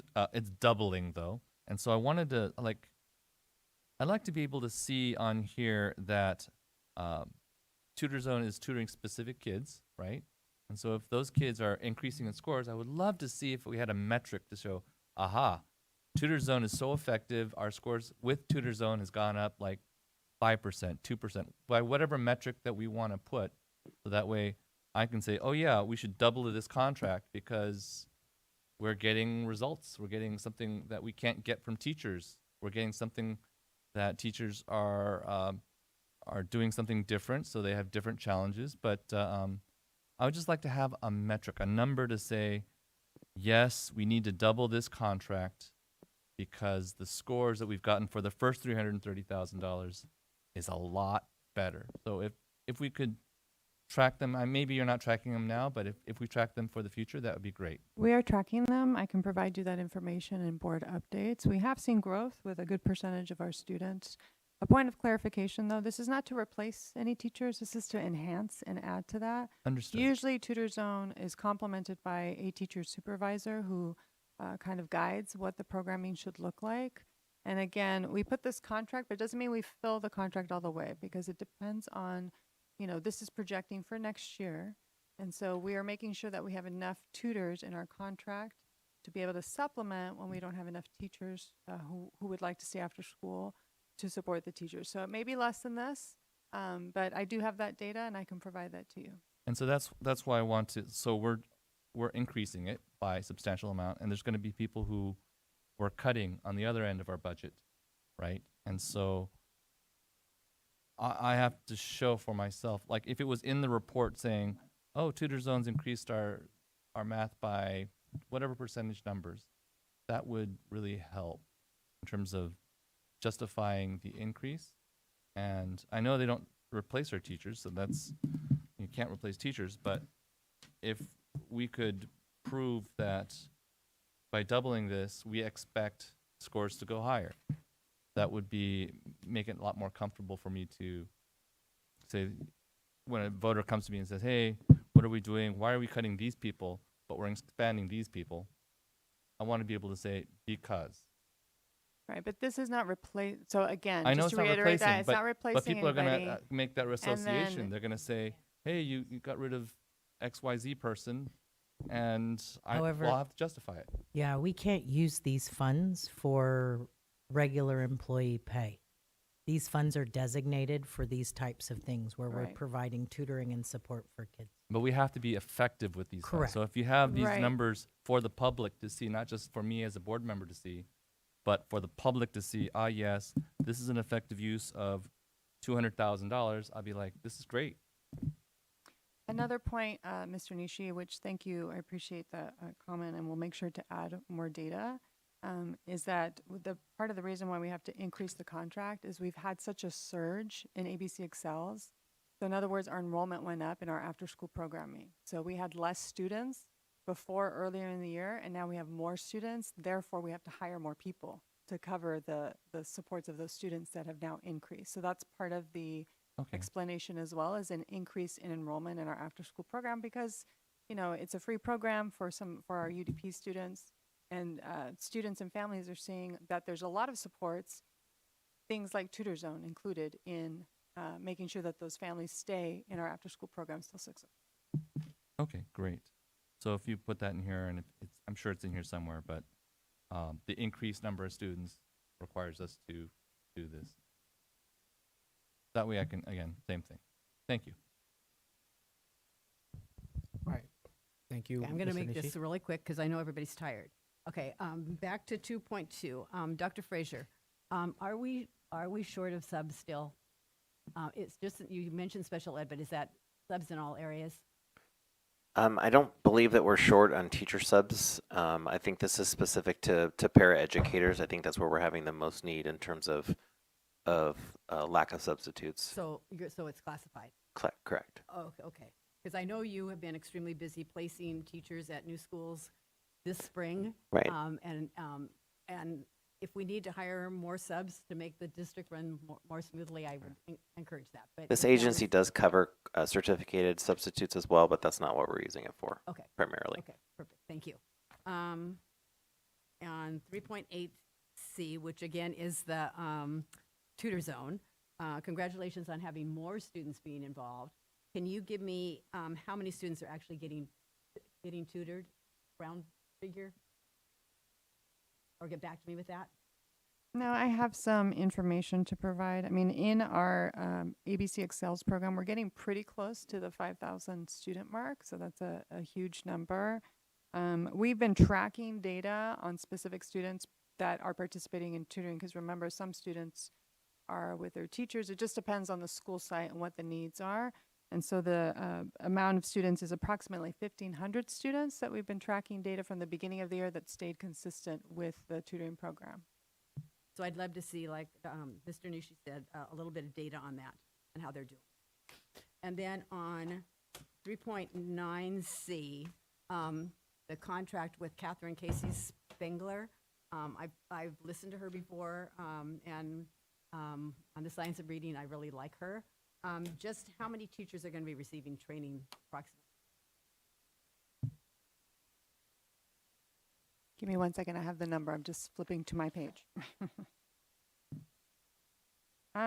This proposal is going to cover grades kindergarten through 1, CSAS coaches and interventionists. That's year 3 for that. So that's 8 full structured literacy coaches for grades K1 and 2. So that's approximately about 200 teachers. And that's Title II funding, so it's professional development, correct? Yes. Okay. And then finally on the UCLA, the 3.10, that's for the 26-27 school year. And again, I don't have an idea how much it's costing. I know that it's very much needed because you are implementing a new math adoption. So our adoption is actually going to occur in the 27-28 year. This is in preparation because we don't want teachers receiving new materials without understanding the new frameworks. UCLA Center X Math Project is well known for their high quality professional learning, for their alignment to the frameworks and the supports for this textbook adoption. And so you can see we've done extensive work to make sure that all of our teachers are covered with framework, as well as our site administrators and our directors as well, because we want everybody on the same page. You know, math is one of those key subject areas that is access to college and career, but that could also blockade it for students if they're not successful. So we want to make sure that with this new adoption, next year is going to be a year where we do some pilots with the new. We're going to, at the end of this year, we're going to go down to our 2 finalists. And then next year, we're going to be piloting and adopting. So you'll be receiving that information in the middle of next year about which books will be finally chosen. And so UCLA Center is going to help us prepare our teachers to get ready for that adoption. So then is it all primary or not primary, all elementary teachers and then middle and high school math teachers? Yes, for the trainings. Unfortunately, the high school math adoption is not as strong as the K-8. So high school is going to be trained, but the math adoption of the actual books probably won't happen until the following year because the publishers are not ready for it.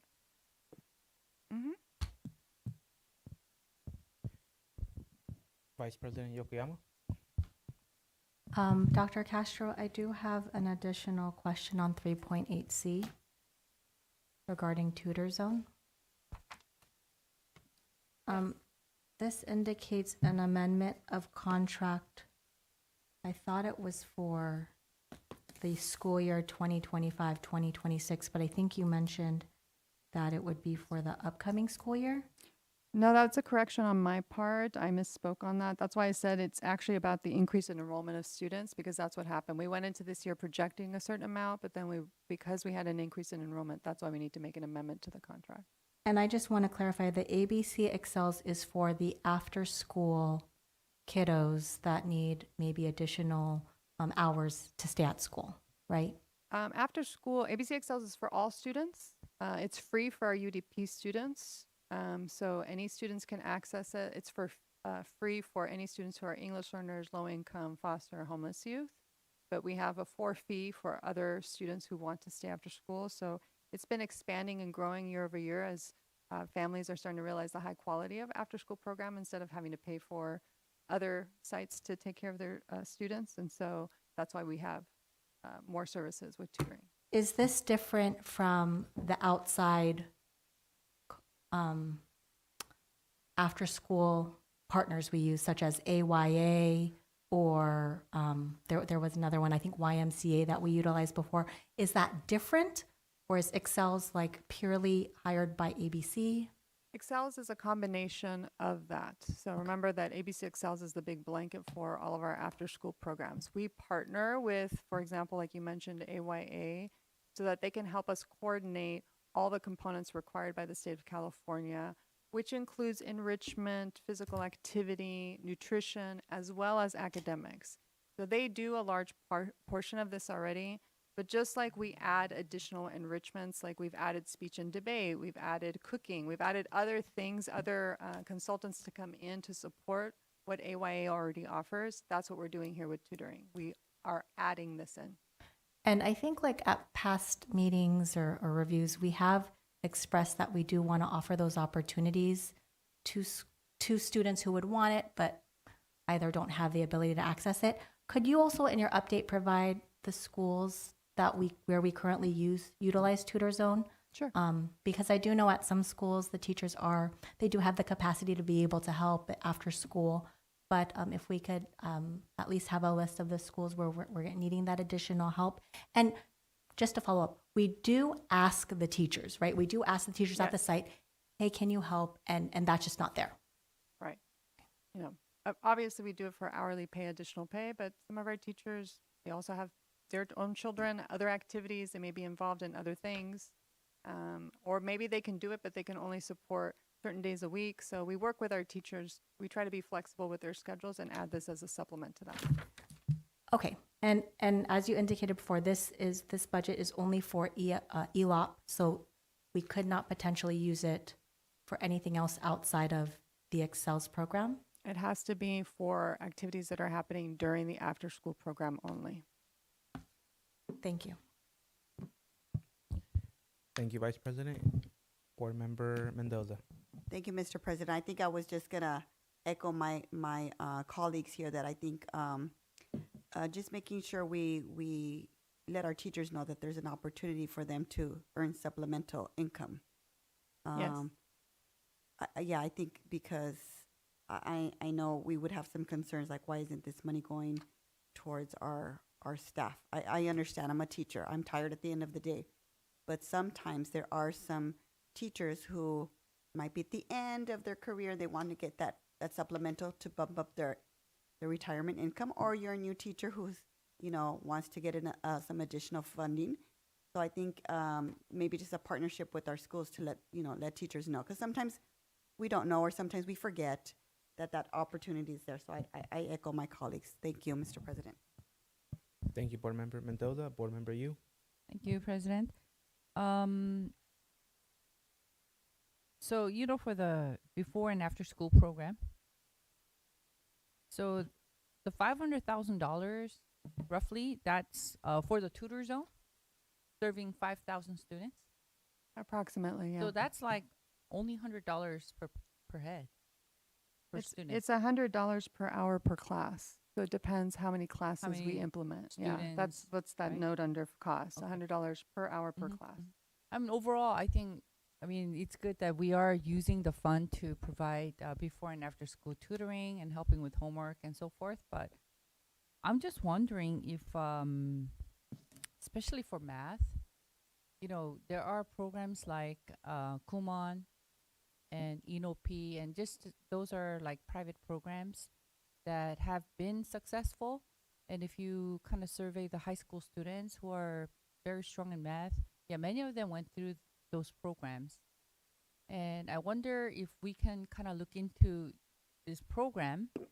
Might cost a little more, but they do have a system that maybe we can pilot one elementary school.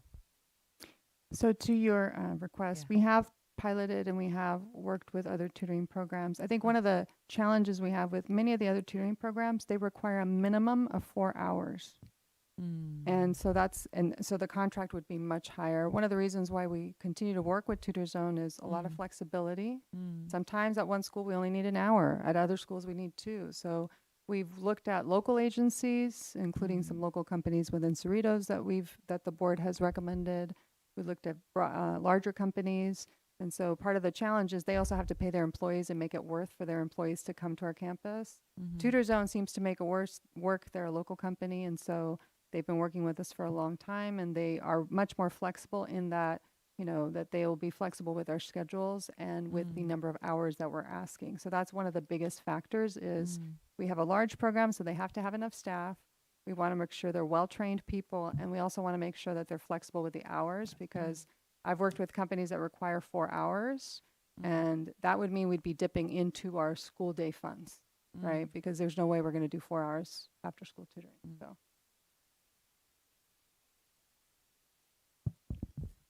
Thank you, Board Member Yu. Would Board Member Nishii or McCann like to consider these items separately or vote for them all together? I'd like to return it to the consent calendar. Thank you. My questions have been answered. Okay. Please note that during the Student Board Representative Committee, preferential yes vote was cast for consent items 3.1C, 3.2C, 3.3C, 3.4C, 3.6C, 3.8C without any additional comments. If all those in favor, please say aye. Aye. Aye. Any nays?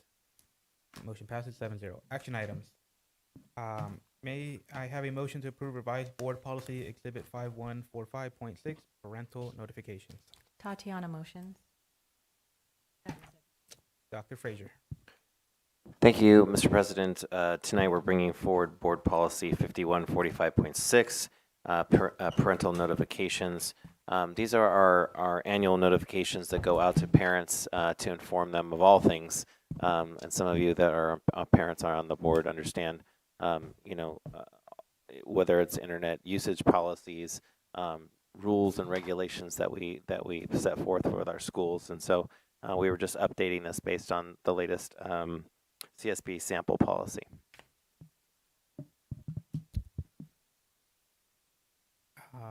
I do not see any public comments, so we will move into board discussion. Board Member Nishi. Thank you, Mr. President.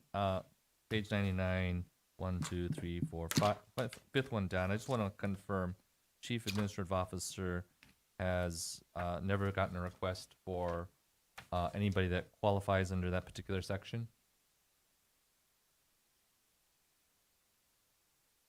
So you've never gotten a request for something like that where you would have to provide a notice 14 days?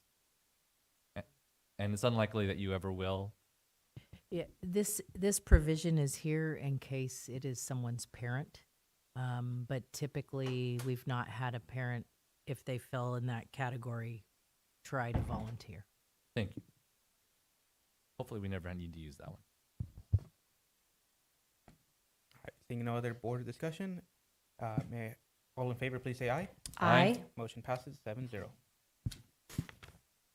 Action item 2.4A, may I have a motion to approve resolution 25-26, proclamation May 7th, 2026 as Day of the Employee to honor all ABC Unified School District employees. So moved. Second, Tatiana. Dr. Frazier.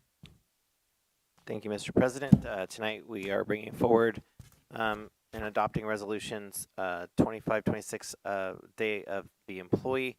We just want to take this opportunity to thank all of our employees here at ABC Unified School District. I mean, it seems like sometimes when things get rough, our employees just really dig in and do amazing things for our kids and our communities. And so we really appreciate them and look forward to putting this forward for you guys tonight. Any public comments? There are none, Mr. President. Any board discussion? Seeing none. I would like to ask the board if we could read 2 lines from the resolution. Sorry. Board Member McCann.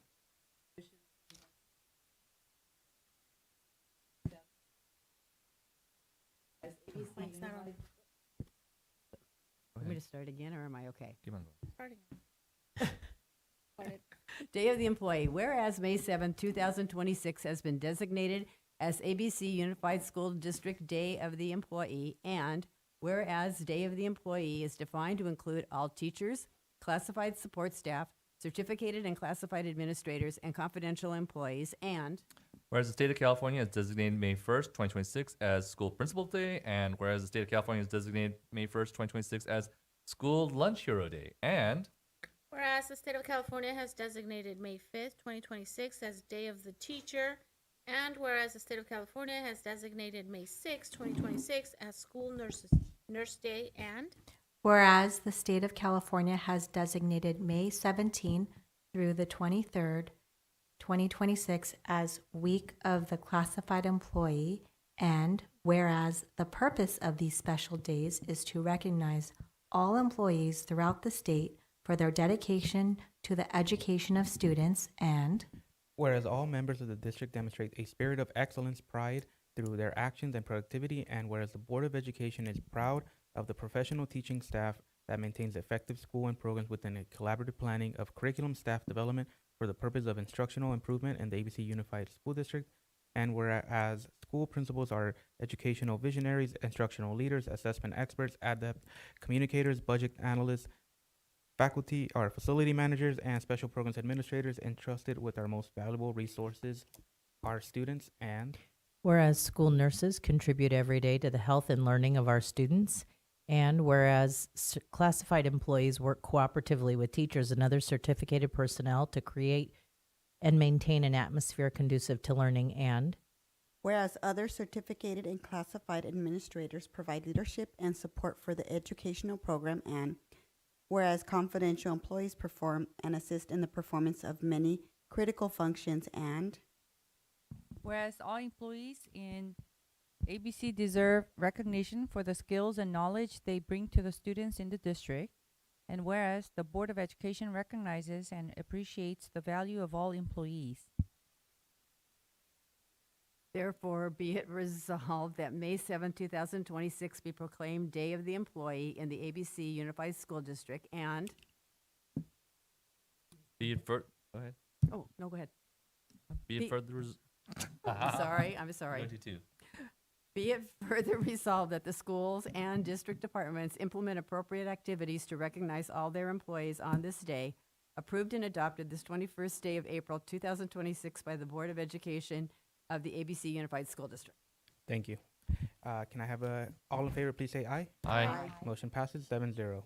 Action item 3.13A, may I have a motion to approve request to contract with Unbound Ed Learning, Inc. to provide 6 virtual curriculum adoption support sessions tailored to design a math curriculum adoption pilot process beginning April 23rd through June 30th, 2026. So move, McCatton. Second, Tatiana. Dr. Castro. Thank you. You saw earlier in the consent item, we're working with UCLA to train all of our teachers. This particular item, Unbounded Learning, is about the pilot program that I alluded to that we're going to conduct in the fall of 2026. This is to make sure that we have a complete and thorough process with our pilot program. As you know, we take our math adoption very seriously, as all of our textbooks adoption. We have not done a pilot for textbooks in a very long time in ABC Unified. We have not adopted a math textbook since 2013.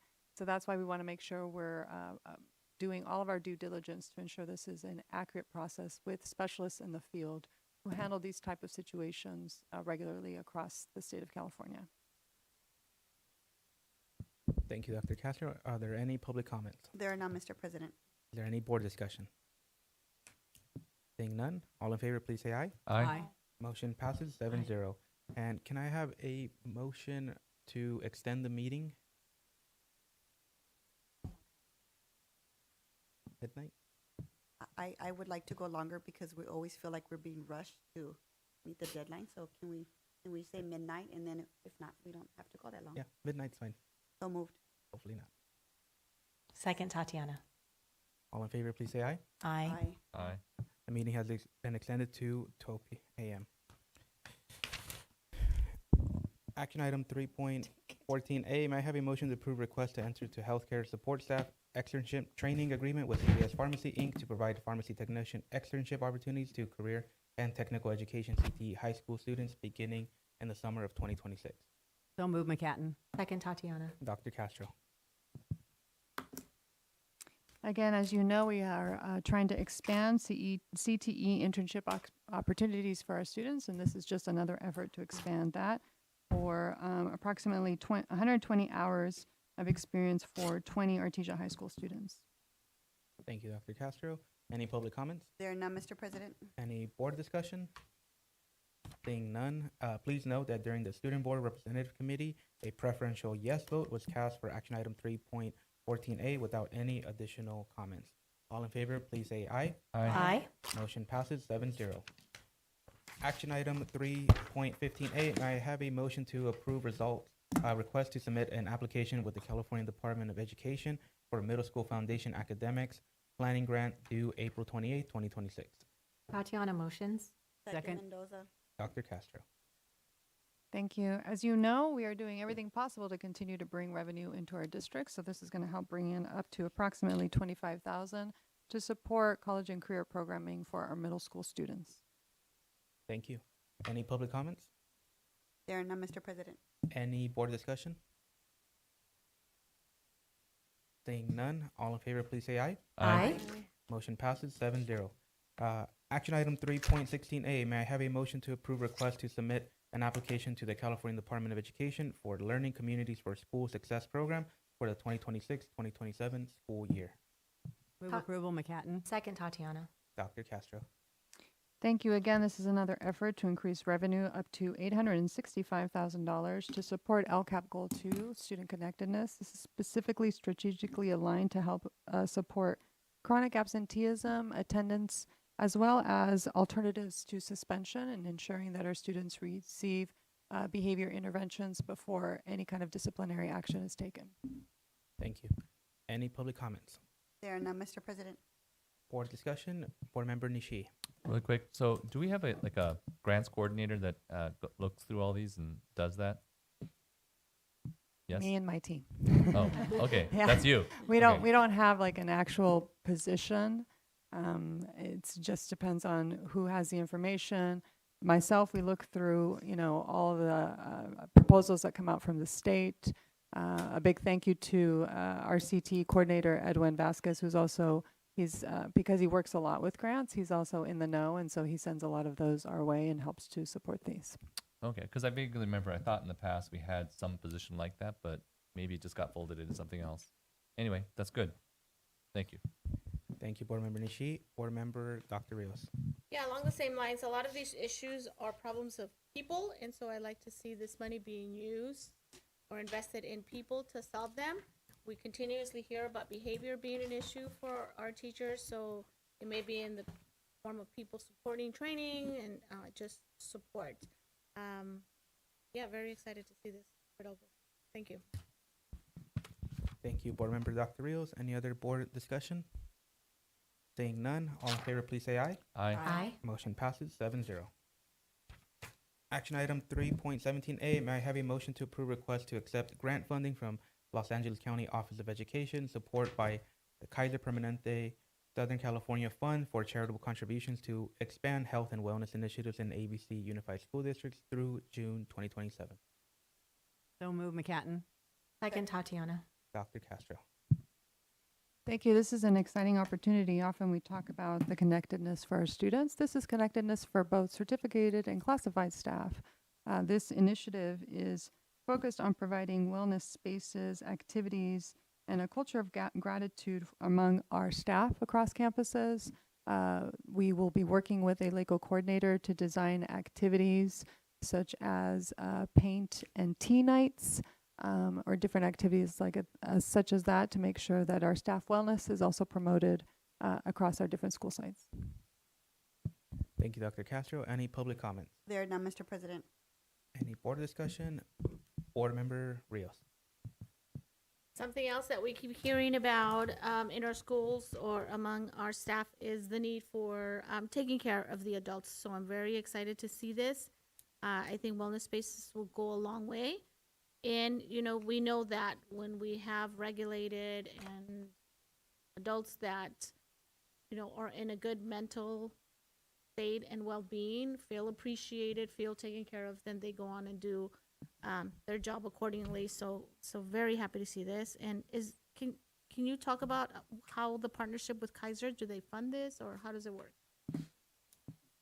Yes, they fund it. They also provide a lot of the workshops. Kaiser is known for doing a lot of preventative wellness workshops, so they will be offering their expertise and their staff to come in and do workshops. There's a selection that we get to choose from.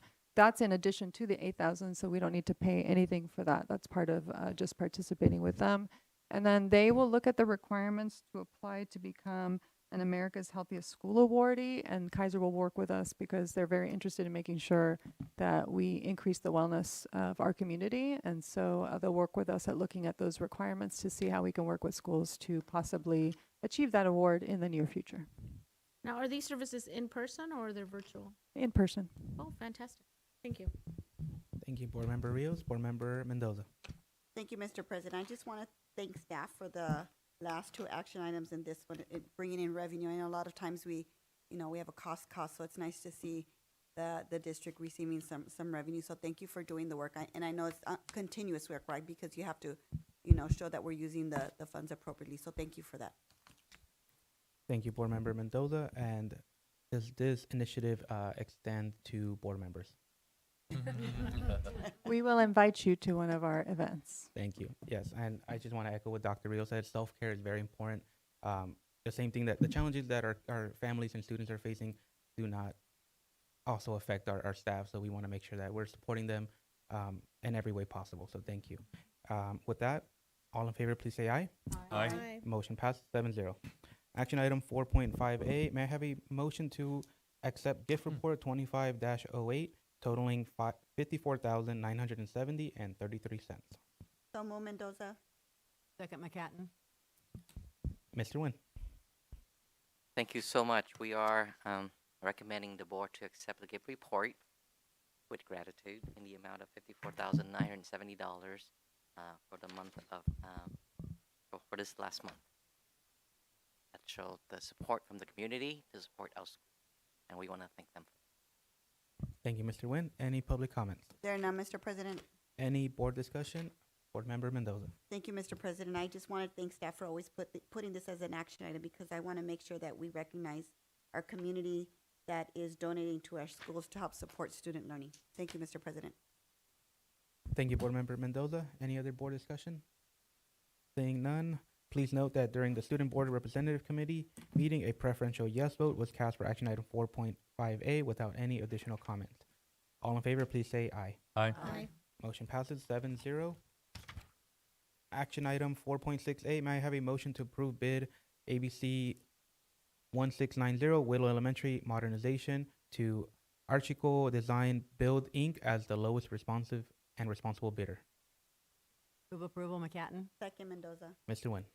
Thank you, Board President Noyola. We are excited to bring forward to the boards the next group of elementary schools that will be going for modernization. This is the second to the last group, so there'll be 4 or 5 in here. So we went out to bid for Willow Elementary School, and we are excited to have 10 bidders. And usually, we have up to 5 you celebrating, so which means very competitive, which means the market out there is that there's a lot of contractors are interested in working with us. And with that, we are recommending Archicol to be the lowest responsive and the responsible bidder, as you can see there. It's very competitive, right? They came in at $4.6 million, $4,616,700, which is about $1.3 million from the highest bid, as you can see there. So we are excited, and we are recommending the board to approve this bid award. They will begin immediately once school's over, which is, I believe, on June 1st. So they work through the summer, and by the end of next school year, it will be done. Thank you, Mr. Nguyen. Any public comments? There are none, Mr. President. Any board discussion? Board Member Nishi. Thank you. One question. Have we worked with Archicol Design before? Thank you. That's a good question. We have not. Okay. Yes. And the second thing is, I'd like to see it before and after, like with the scope of work, this is the library, this is the covers, these are all these things. And like before, this is what it looked like, because we did that before, right? We had these schools that looked, oh my gosh. Yeah. And then I want to see and this is where your taxpayer turned into after. So I just so thank you for that. We were smiling because we planning to bring a Measure BB update to the board in June. So you will see that update with all the projects been done, what's left to be done, what's is our recommendation for the unused funds of the schools being consolidated, and with that you would see will be a lot of pictures of the before and after by school. We could even have it in front of the school so people would theoretically know. We can do that too. Because they do that for the highway projects, right? Yes. They funded by Measure JJ or whatever it is. Just a thought. Yes. Thank you. Yes. Thank you, Board Member Nishi. Seeing no other board discussion, all in favor, please say aye. Aye. Motion passes 7-0. May I have a motion to approve bid award ABC 1694 roofing at Melbourne Elementary to Chapman Coast Roof Co., Inc. as the lowest responsive and responsible bidder? So moved. Second. Mr. Nguyen. Thank you, President Yola. This is actually a deferred maintenance project. We finished modernizing Melbourne. So after that, we are going into and replace their roof that need to be done. This does not come out of Measure BB, but actually the district deferred maintenance program. So we are recommending the board. Again, we received 8 bidders, very competitive, to award to Chapman Coast as the lowest responsive and responsible bidder. Thank you, Mr. Nguyen. Any public comments? There are none, Mr. President. Board discussion, Board Member Nishi. Thank you. Also, really good RFP because obviously the bids are very close, within 10% almost. Awesome. Good job. On the deferred maintenance fund, we're spending $2 million here. What is our total deferred maintenance spend? So how much do we have left? The deferred maintenance budget, annually, we are spending about $2 to $5 million to maintain our schools. With that, the fund balance for that deferred maintenance is around $12 million. Okay, so So if we spend this 2 million, we have 10 million left. Yeah. Okay. It's just for this one project. It's 2 million. In total, we've spent roughly about 5 million per year. We spend 5 million per year. Yes, on average. Okay. So then we spend this, then we have 3 million left. Right. But annually, we do make contribution into that program. So it's not like you spend it down and then that's it.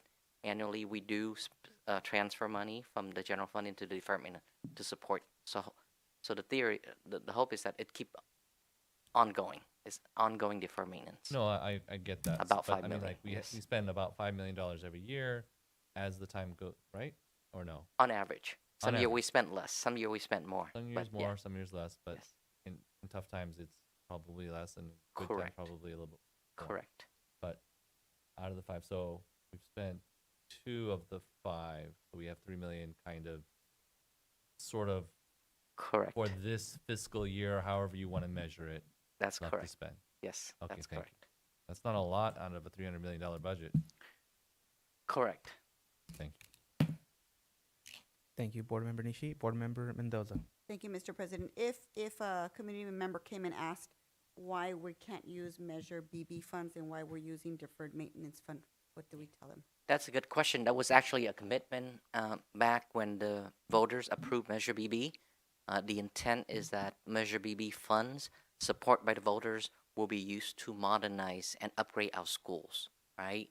The deferred maintenance items, the items that the district should have done anyway without Measure BB, we are responsible for that. Like the upkeeping, the maintaining of it, the painting, the asphalt. So the regular deferred maintenance items will be coming out of the district budget and not out of Measure BB. Because once we spend down all the Measure BB funds, then it's beyond the districts to maintain those programs. I mean, maintain all of our schools. And the hope is that it should be in a condition that we be proud of, that can support our instructional programs. Thank you. Thank you, Board Member Mendoza. Seeing no other board discussion, may I have all in favor, please say aye. Aye. Aye. Motion passes 7-0. Oh, 6-0. Action item 4.8. 4.8A, may I have a motion to approve bid ABC 1695 to Cerritos Elementary School modernization to Nazarian Group as lowest responsive and responsible bidder. Promo Mendoza. Second McCatton. Mr. Nguyen. Again, thank you, President Yola. We get 4 bidders for this, but if you can see here, it's separate by about 1%. Yeah. Right? From the lowest to the second lowest. So our measurement would be, this is a good bid. It's very competitive. It means that the bidders who attend the job walk understand the scope and put in their bid, and it's very competitive. If you look at a $4.6 million project almost, it's about 40,000 apart. So that's, based on my math, about 1%. Thank you, Mr. Nguyen. Any public comments? There are none, Mr. President. Any board discussion? Seeing none, all in favor, please say aye. Aye. Motion passes 7-0. Action item 4.9A, may I have a motion to approve bid award ABC 1696 Kennedy Elementary School modernization to New Dynasty Construction Co. as lowest responsive and responsible bidder. Second. Mr. Nguyen. Thank you, President. Again, Nazarian was the lowest bidder for the Cerritos project that you just approved, 4.8, but they are the second lowest to this project, and it's separate by about $1,800. If you can see, when they look at this, like, oh my God, I would have get that job if I lower it by about $2,000. So this is very competitive. We're very excited when we see, the numbers that come in this way. So no New Dynasty, and unfortunately, it was not the lowest bidder for the Cerritos project, but they are the lowest bidder for the Kennedy project, and they beat out the next one by about $1,800 out of a $4.6 million project. So this is like less than 0.1 of 1%. So we're excited, and we are recommending the board to approve New Dynasty as the lowest responsive and the responsible bidder for Kennedy Elementary School modernization project. Thank you, Mr. Nguyen.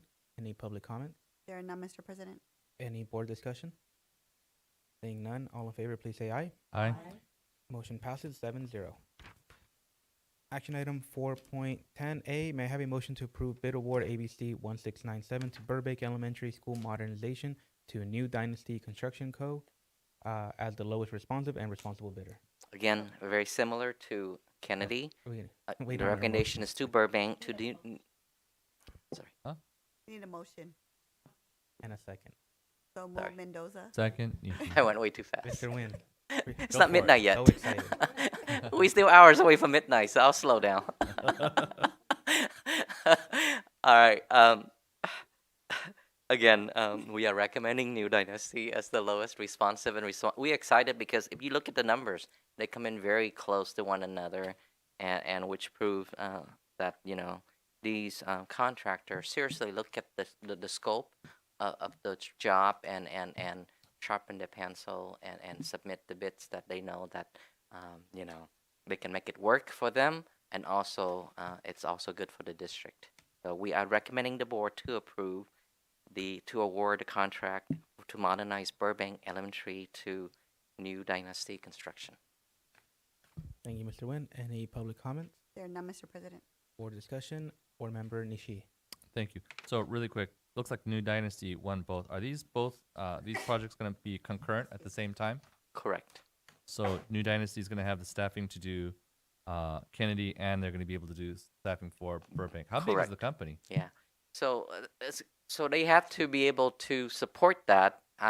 We asked that because if you look at 4.8A, they also put in a bid for Cerritos. They didn't win that one, so they do have the capacity. I don't care about the ones they won. It's actually better for them because Yes. when they get two jobs, it's cost effective. Right. And that's why they can do that. So in terms of staffing, they have to be able to perform, because if they don't, we can go after their performance bonds, and they would be on the hook to do it within the timeline. So the Right. answer is yes, they do have the capacity. So they do have capacity because they wouldn't have gotten a bond anyway. if Correct.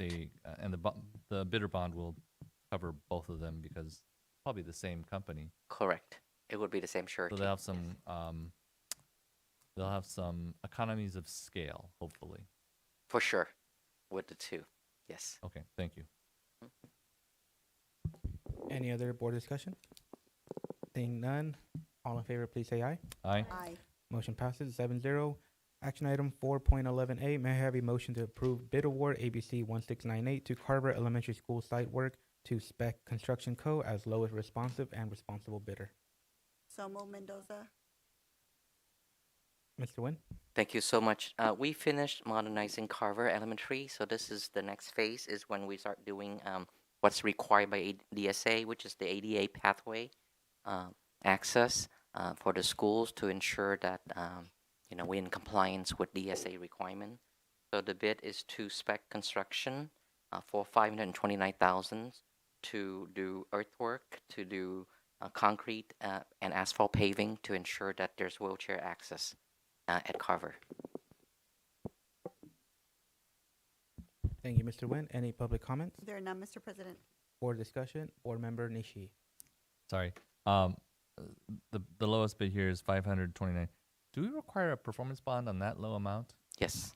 Anything over 15,000. Anything over 15,000. Correct. Okay, and that's the law. So. Yes. All right. Thank you. Thank you. Any other board discussion? Seeing none, all in favor, please say aye. Aye. Motion passes 7-0. Information items. 1.2I, Quarterly Williams Settlement Compliance Report for January through March 2026. Dr. Zietlow. Thank you. Our third quarter reporting showed that we had no complaints filed with any schools in the district during this quarter in any of the areas. Thank you, Dr. Zietlow. Information item 4.12I, 7-Eleven Committee Updates. Mr. Wynn. Thank you, President Nuyola. At the last meeting, the board formed the 7-Eleven committee. We are since the last meeting, based on the direction of the board, we advertise. Mr. Smith did a good job of inviting all parents, staff, and we advertise in a local paper, basically inviting all community members if they're interested in serving on this committee, they should submit an application. and it's available online. You can just click on the link and you can just send it in either through online or through to the regular mail. To date, as of tonight, we have received 25 applications already. So there's a strong interest from the community willing to serve and help out the district. The deadline is April 30th. So if anyone is interested in serving, this is not an advertisement. Please go on the district website and submit an application. If board members know anyone that's willing to serve, please encourage them to turn in an application. So from the application pool, we will vet each application to ensure that they meet all the requirements. And at the next meeting, we will bring forward to you a comprehensive list with the backup of all applicants. And from that pool, the board will appoint them to serve on the committee. So that is our recommended process. The board may choose to follow that, or the board may choose to have a separate process in appointing members to that committee. Thank you, Mr. Nguyen.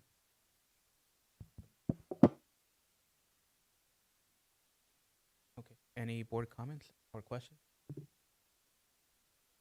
Board member McCann. Oh, thank you. When they apply, are they applying for a specific representative? Yes, they have to mark one or more category. So a member can be qualified for more than one category, and they will mark all that. All of them. Okay. Yes, and we will show that to the board. Like member A can be a parent, also an administrator, also representing the socioeconomic and ethnic group. So you could be qualified more than one category, and we will list all that. You're welcome. Board member Dr. Rios. Yeah, I would really like to see diversity on this community, people from across the district. And we know that there are some areas that maybe technology is not as accessible. So I don't know if efforts have been made to reach out to some of our schools and maybe talk to the PTAs or their school site councils so that principals can, a lot of our parents sometimes take that or really respond to being invited to apply on a personal level. So just we will do that. Suggestion. Sure. Thank you, board member Dr. Rios. Board member Mendoza. Thank you, Mr. President. So just clarification, we're getting applications. Next board meeting, we're gonna do the selection as a board. Do we each get to pick one or two or? So the members of the committees have to be at a minimum 7. But so because there's 7 category, so clearly it's 1 from each category, up to 11. So in certain category you can have more than 1. So no less than 7 and no more than 11. So that's your numbers, right? No less than 7 members and no more than 11, Okay. right? So yes, you would each. The hope is that you would review the applications and then make recommendation, and then the board vote on each of the recommendation. Thank you. And among the board, you can have it by category or more than 1. However, but from that pool, the board will nominate and recommend, and the board will vote one by one. Okay, thank you. Okay, seeing no other discussion, we'll move on to board members' reports. Do I have any board member reports? Board member McCann.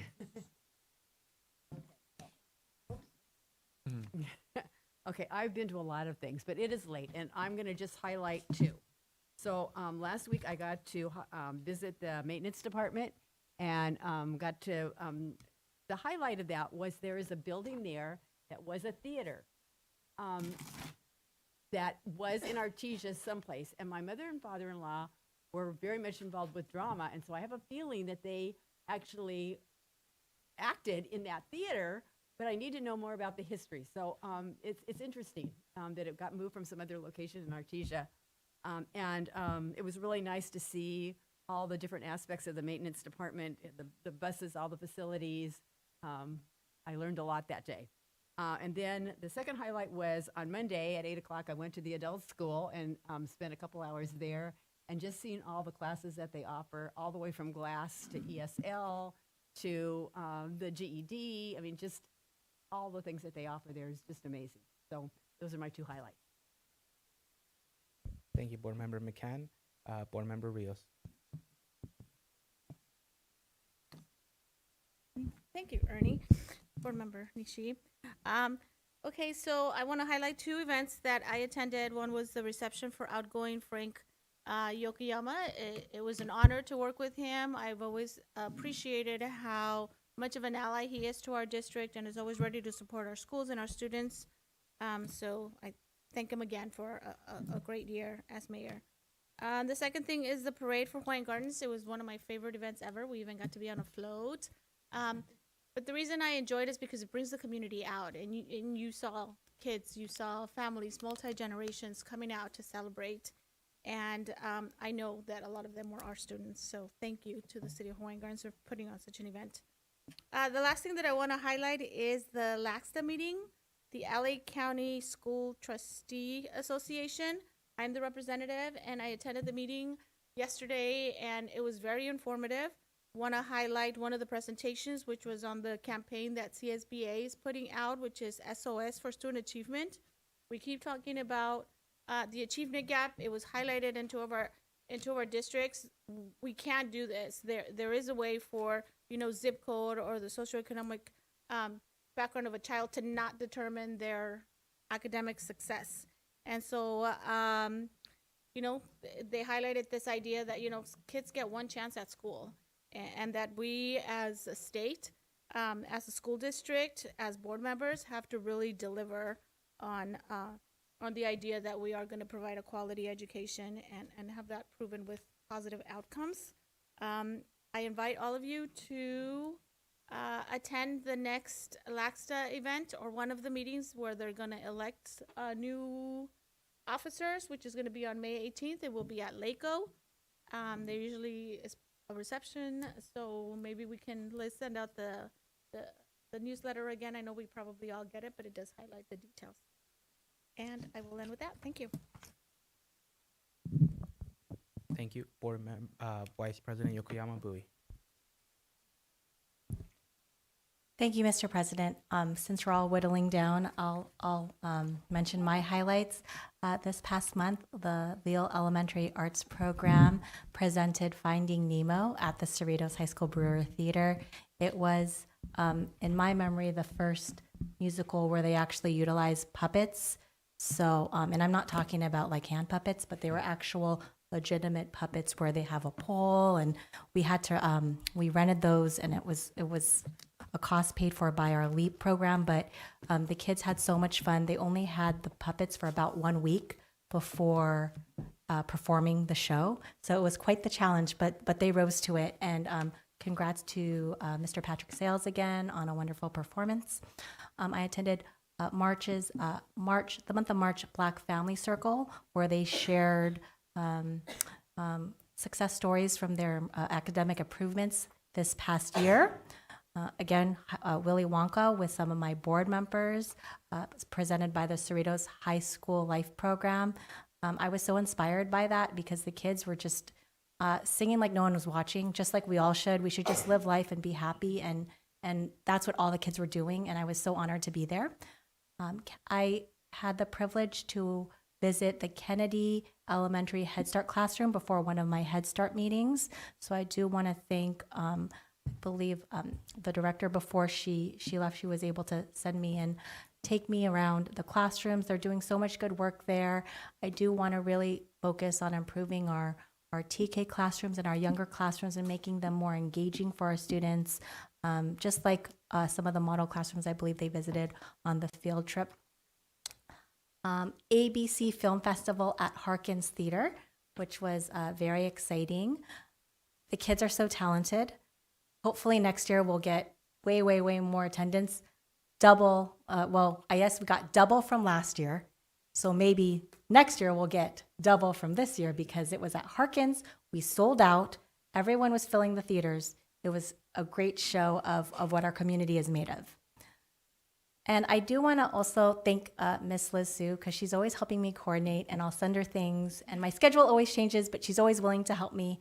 So I was able to visit FEDI Academy and see the great work done by Principal Villar, Mrs. Macias, to see their new e-gaming lab, the work they're doing. I was able to visit Melbourne Elementary School and check out the modernization that's been completed with Mrs. Santos. And they do also have a book club there, hosted by their librarian, so that was very cool. And yeah, lastly, as I indicated before, I did visit Ross Middle School, which was really fun, and I'm just so excited for all the new things they have going on at that school. Thank you. Thank you, Vice President. Board Member Mendoza. Thank you, Mr. President. I think this is the first board meeting in a long time that we actually have time to do board members' report. So I was actually on vacation for 2 weeks because LAUSD gets the week before Easter and ABC Unified gets the week after Easter. So I spent 2 weeks kind of catching up and recuperating so I can start the spring semester. But some activities that I did attend was I had my own conference, the Young Latinas Empowerment Conference over at Gar High School. And I think it was a really good time because we had it on the Thursday after the Monday where we had some activity at Gar. And so I got a chance to talk to our At Promise young ladies, 11th grade girls from all of our high schools. And I want to thank President Noyola for showing up, and I want to thank Dr. Castro for showing up. And I especially want to thank some of our staff who came, and during lunchtime, they actually served the girls. And they were so gracious because I asked them to wear pink ties and pink aprons. Mm-hmm. And you guys are such good sports for doing that. And the girls really enjoyed that. So thank you to our staff members who came out and did that. We had Dr. Keys, we had Mr. Duane, we had Dr. Fraser, we had Scott, we had Dr. Lois, we had Kester Song on his birthday. So just thank you so much for supporting the girls. And I want to give a big shout out to Ms. Morris because she really did just the prep work to get that theater ready. And it was such a great space for girls to, I hope they felt comfortable, you know, listening to my story and just listening to my friends who came, and my daughter, who is a civil engineer. She was volunteered to be on my panel. Mm-hmm. But I'm hoping they got a lot out of that. So thank you, everybody. Thank you to our district for really supporting that. I did attend some events in the last couple weeks. Dr. Keys had a parent meeting over at Gar High School, and I did attend that. And it was great for parents to have a space to kind of ask questions and just, you know, have their concerns heard. So I hope that Dr. Keys will continue that. He said he would. I also went over, Cerritos College Foundation had a wine tasting fundraiser over at Mr. Rosewood's. It was the first time that they were holding that, and I was happy to attend because all of that money that is raised is going to go back to the foundation to support students. And of course, we know that our students here at ABC Unified work really close with Cerritos College. So next year, if you guys are invited, please go. Oh, Jeannie's not here. There's the restroom.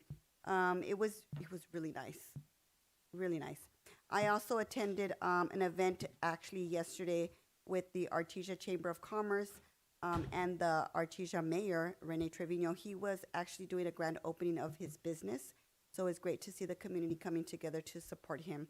And then I just want to say to our staff, spring is always, always, always the busiest time in our school calendar. We have state testing. Dr. Zilo said we have state testing that's coming up that really not puts the pressure, but kind of is a culmination of all of our teaching in the classroom.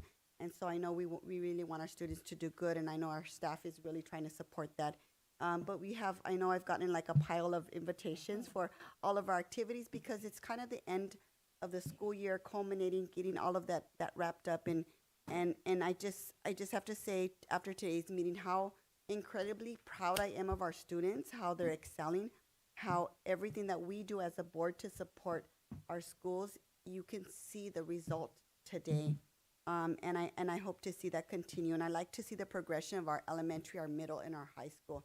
I think that's great for our public to see. So I want to wish everyone good luck in state testing if we don't see you before that, and just tell our staff that, you know, we've got this. We work really hard throughout the school year to do this, and we just did a resolution to acknowledge all of our staff, and I hope we hear in the next coming weeks all the good things that they're doing. I did leave you a bag from my conference. You got a cute little bag. We had some support from the carpenters who gave us some swag, so it's in there too. And so I apologize. It was such a busy time that I forgot to invite you guys. I'm sorry. Next year I'll do a better job. You know. Thank you, Mr. President. That concludes my board report. Thank you, Board Member Mendoza. Board Member Nishi. Thank you, Mr. President. I'll be quick. Family Science Night at Juarez was great. It's fun. STEM Olympics. So that was one where people were like, "Oh, we're gonna make a big change. It's gonna be terrible." It was a great event. I got to play with the little I got to experiment with the little drone thing. So that was kind of fun. Wonka was just makes you smile. Just that's all it is. It just makes you. This is why we're here. Just the relationship between all the students that support each other, able and disabled, is just amazing. TEDx, obviously thinking outside the box, the teachers and students and the things that we can think of. Whitman had the first Asian festival, which was kind of amazing.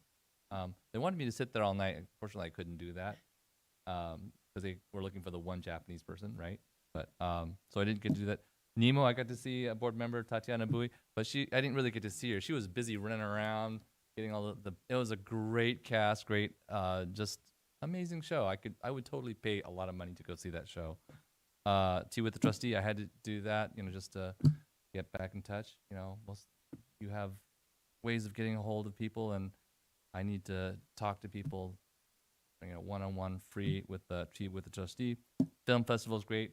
I've seen it when it began, right? It was just like almost nothing. And it was all students' work about sleeping and homework.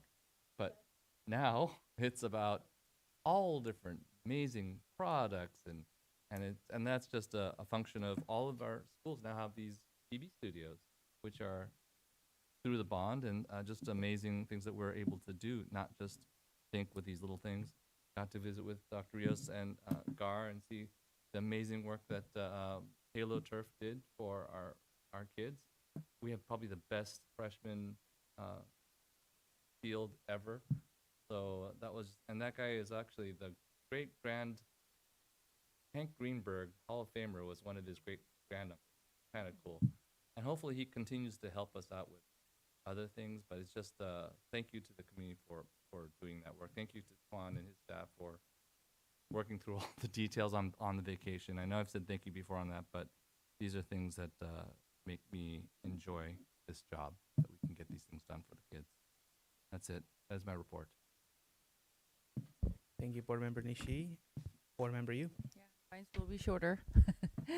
The foundation, the ABC Foundation, which is made up of all volunteers, they hosted the State of the District, and of course, Dr. Zitlo did a wonderful job presentation, and they've always raised money and give it to our schools and our students. So really appreciate that, and it was a full house. It was held at CPE, Cerritos Park East. The venue was probably didn't cost that much. The food was good, and they just raised a lot of money. And it was just a really, really fun event. Very, meaningful. And my highlight is attending Cerritos Elementary School. Cerritos Elementary School open house, where Principal Pratt was just, he's like an energizer. He just went around giving high five to all the kids. He seemed like he knew all the kids, and fixing billboards or fixing furnitures here and there, and just he showed me around. The school was just so vibrant. The volunteer parents were just amazing. The book sale, they had it in one of the room. It was packed. Their registration is is already maxed out. Yeah. So that's a good news. That's a good news. So it was fun visiting that school. And I just remembered the two students from Mr. Zamora's class actually sang at the ABC Foundation, right? Yeah, so I remember them. Okay, that is all. Thank you, Board Member Yu. Announcements. Regular Next regular board meeting, Tuesday, May 5th, 2026, 7 p.m., District Office Boardroom. Committee meetings, Local Control Accountability Plan, Parent Advisory Committee, in lieu of Strategic Planning Board Advisory Committee meeting at the Diversity Unity and Equity Board Advisory Committee meeting, Wednesday, April 22nd, 2026, 5:30 p.m. at Artisia High School Fine Arts Center. Finance and Audit Board Advisory Committee, Thursday, April 23rd, 2026, at 6 p.m., District Conference Room. Legislative Policy Board Advisory Committee, Wednesday, April 29th, 2026, at 6:30 p.m., District Conference Room. Citizen Oversight Committee, Wednesday, May 13th, 2026, 6 p.m., District Conference Room. Second public comment. There are none, Mr. President. Thank you. For the adjournment, I would like to pass it to Board Member Nishi. Thank you, Mr. President. I'd like to close this meeting in honor of Boyul Kim Choi, who passed on Friday at 86, ending a 63 marriage. She'd be a footnote in history. She was the daughter of a person whose father was a vice president of the Congress, the first Korean Congress, also ambassador to the UN to the United States. So, but that was her father. But who was she? So you know how I say we stand on shoulders? We stand on the shoulders of our previous board. I stand on her shoulders. The reason I'm able to be here, because of her. You see here at the meeting, it's just a fraction of what we do. We go to meetings, we study, we listen, we work, we talk to people. That all takes time. And during that time, I have a little daughter, and she's making sure that my daughter is taken care of. She has lunch, dinner, transportation. You know how everybody says they're Uber driver? I wasn't the Uber driver. That was her. She did all that. She made all the decisions. My fridge was always full. Whenever we go someplace, that was her. I never bought clothes. I never bought clothes. For the 30 years of my marriage, I never bought any clothes because she did everything. So when I say I stand on people's shoulders, I stood on her shoulders.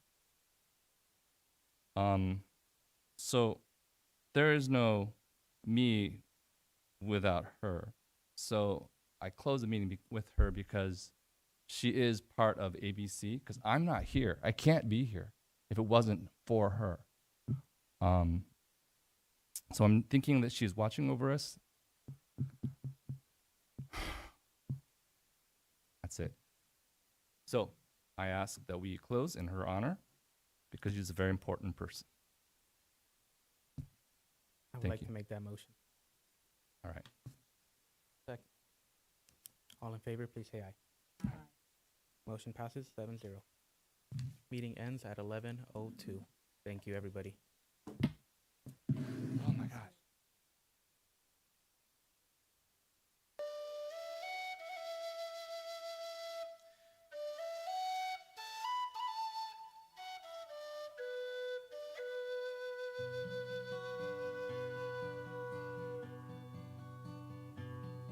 Of all the money that e'er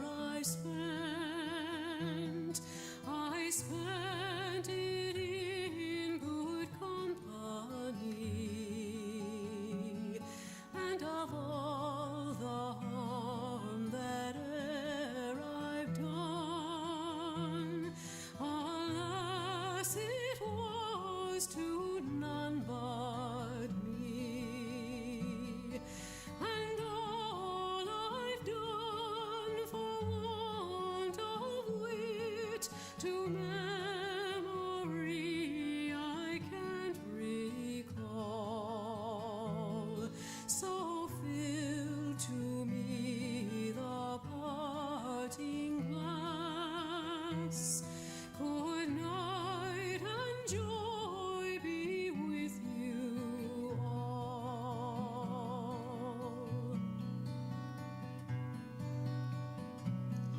If I had money enough to spend and leisure time to sit a while, there is a fair maid in this town.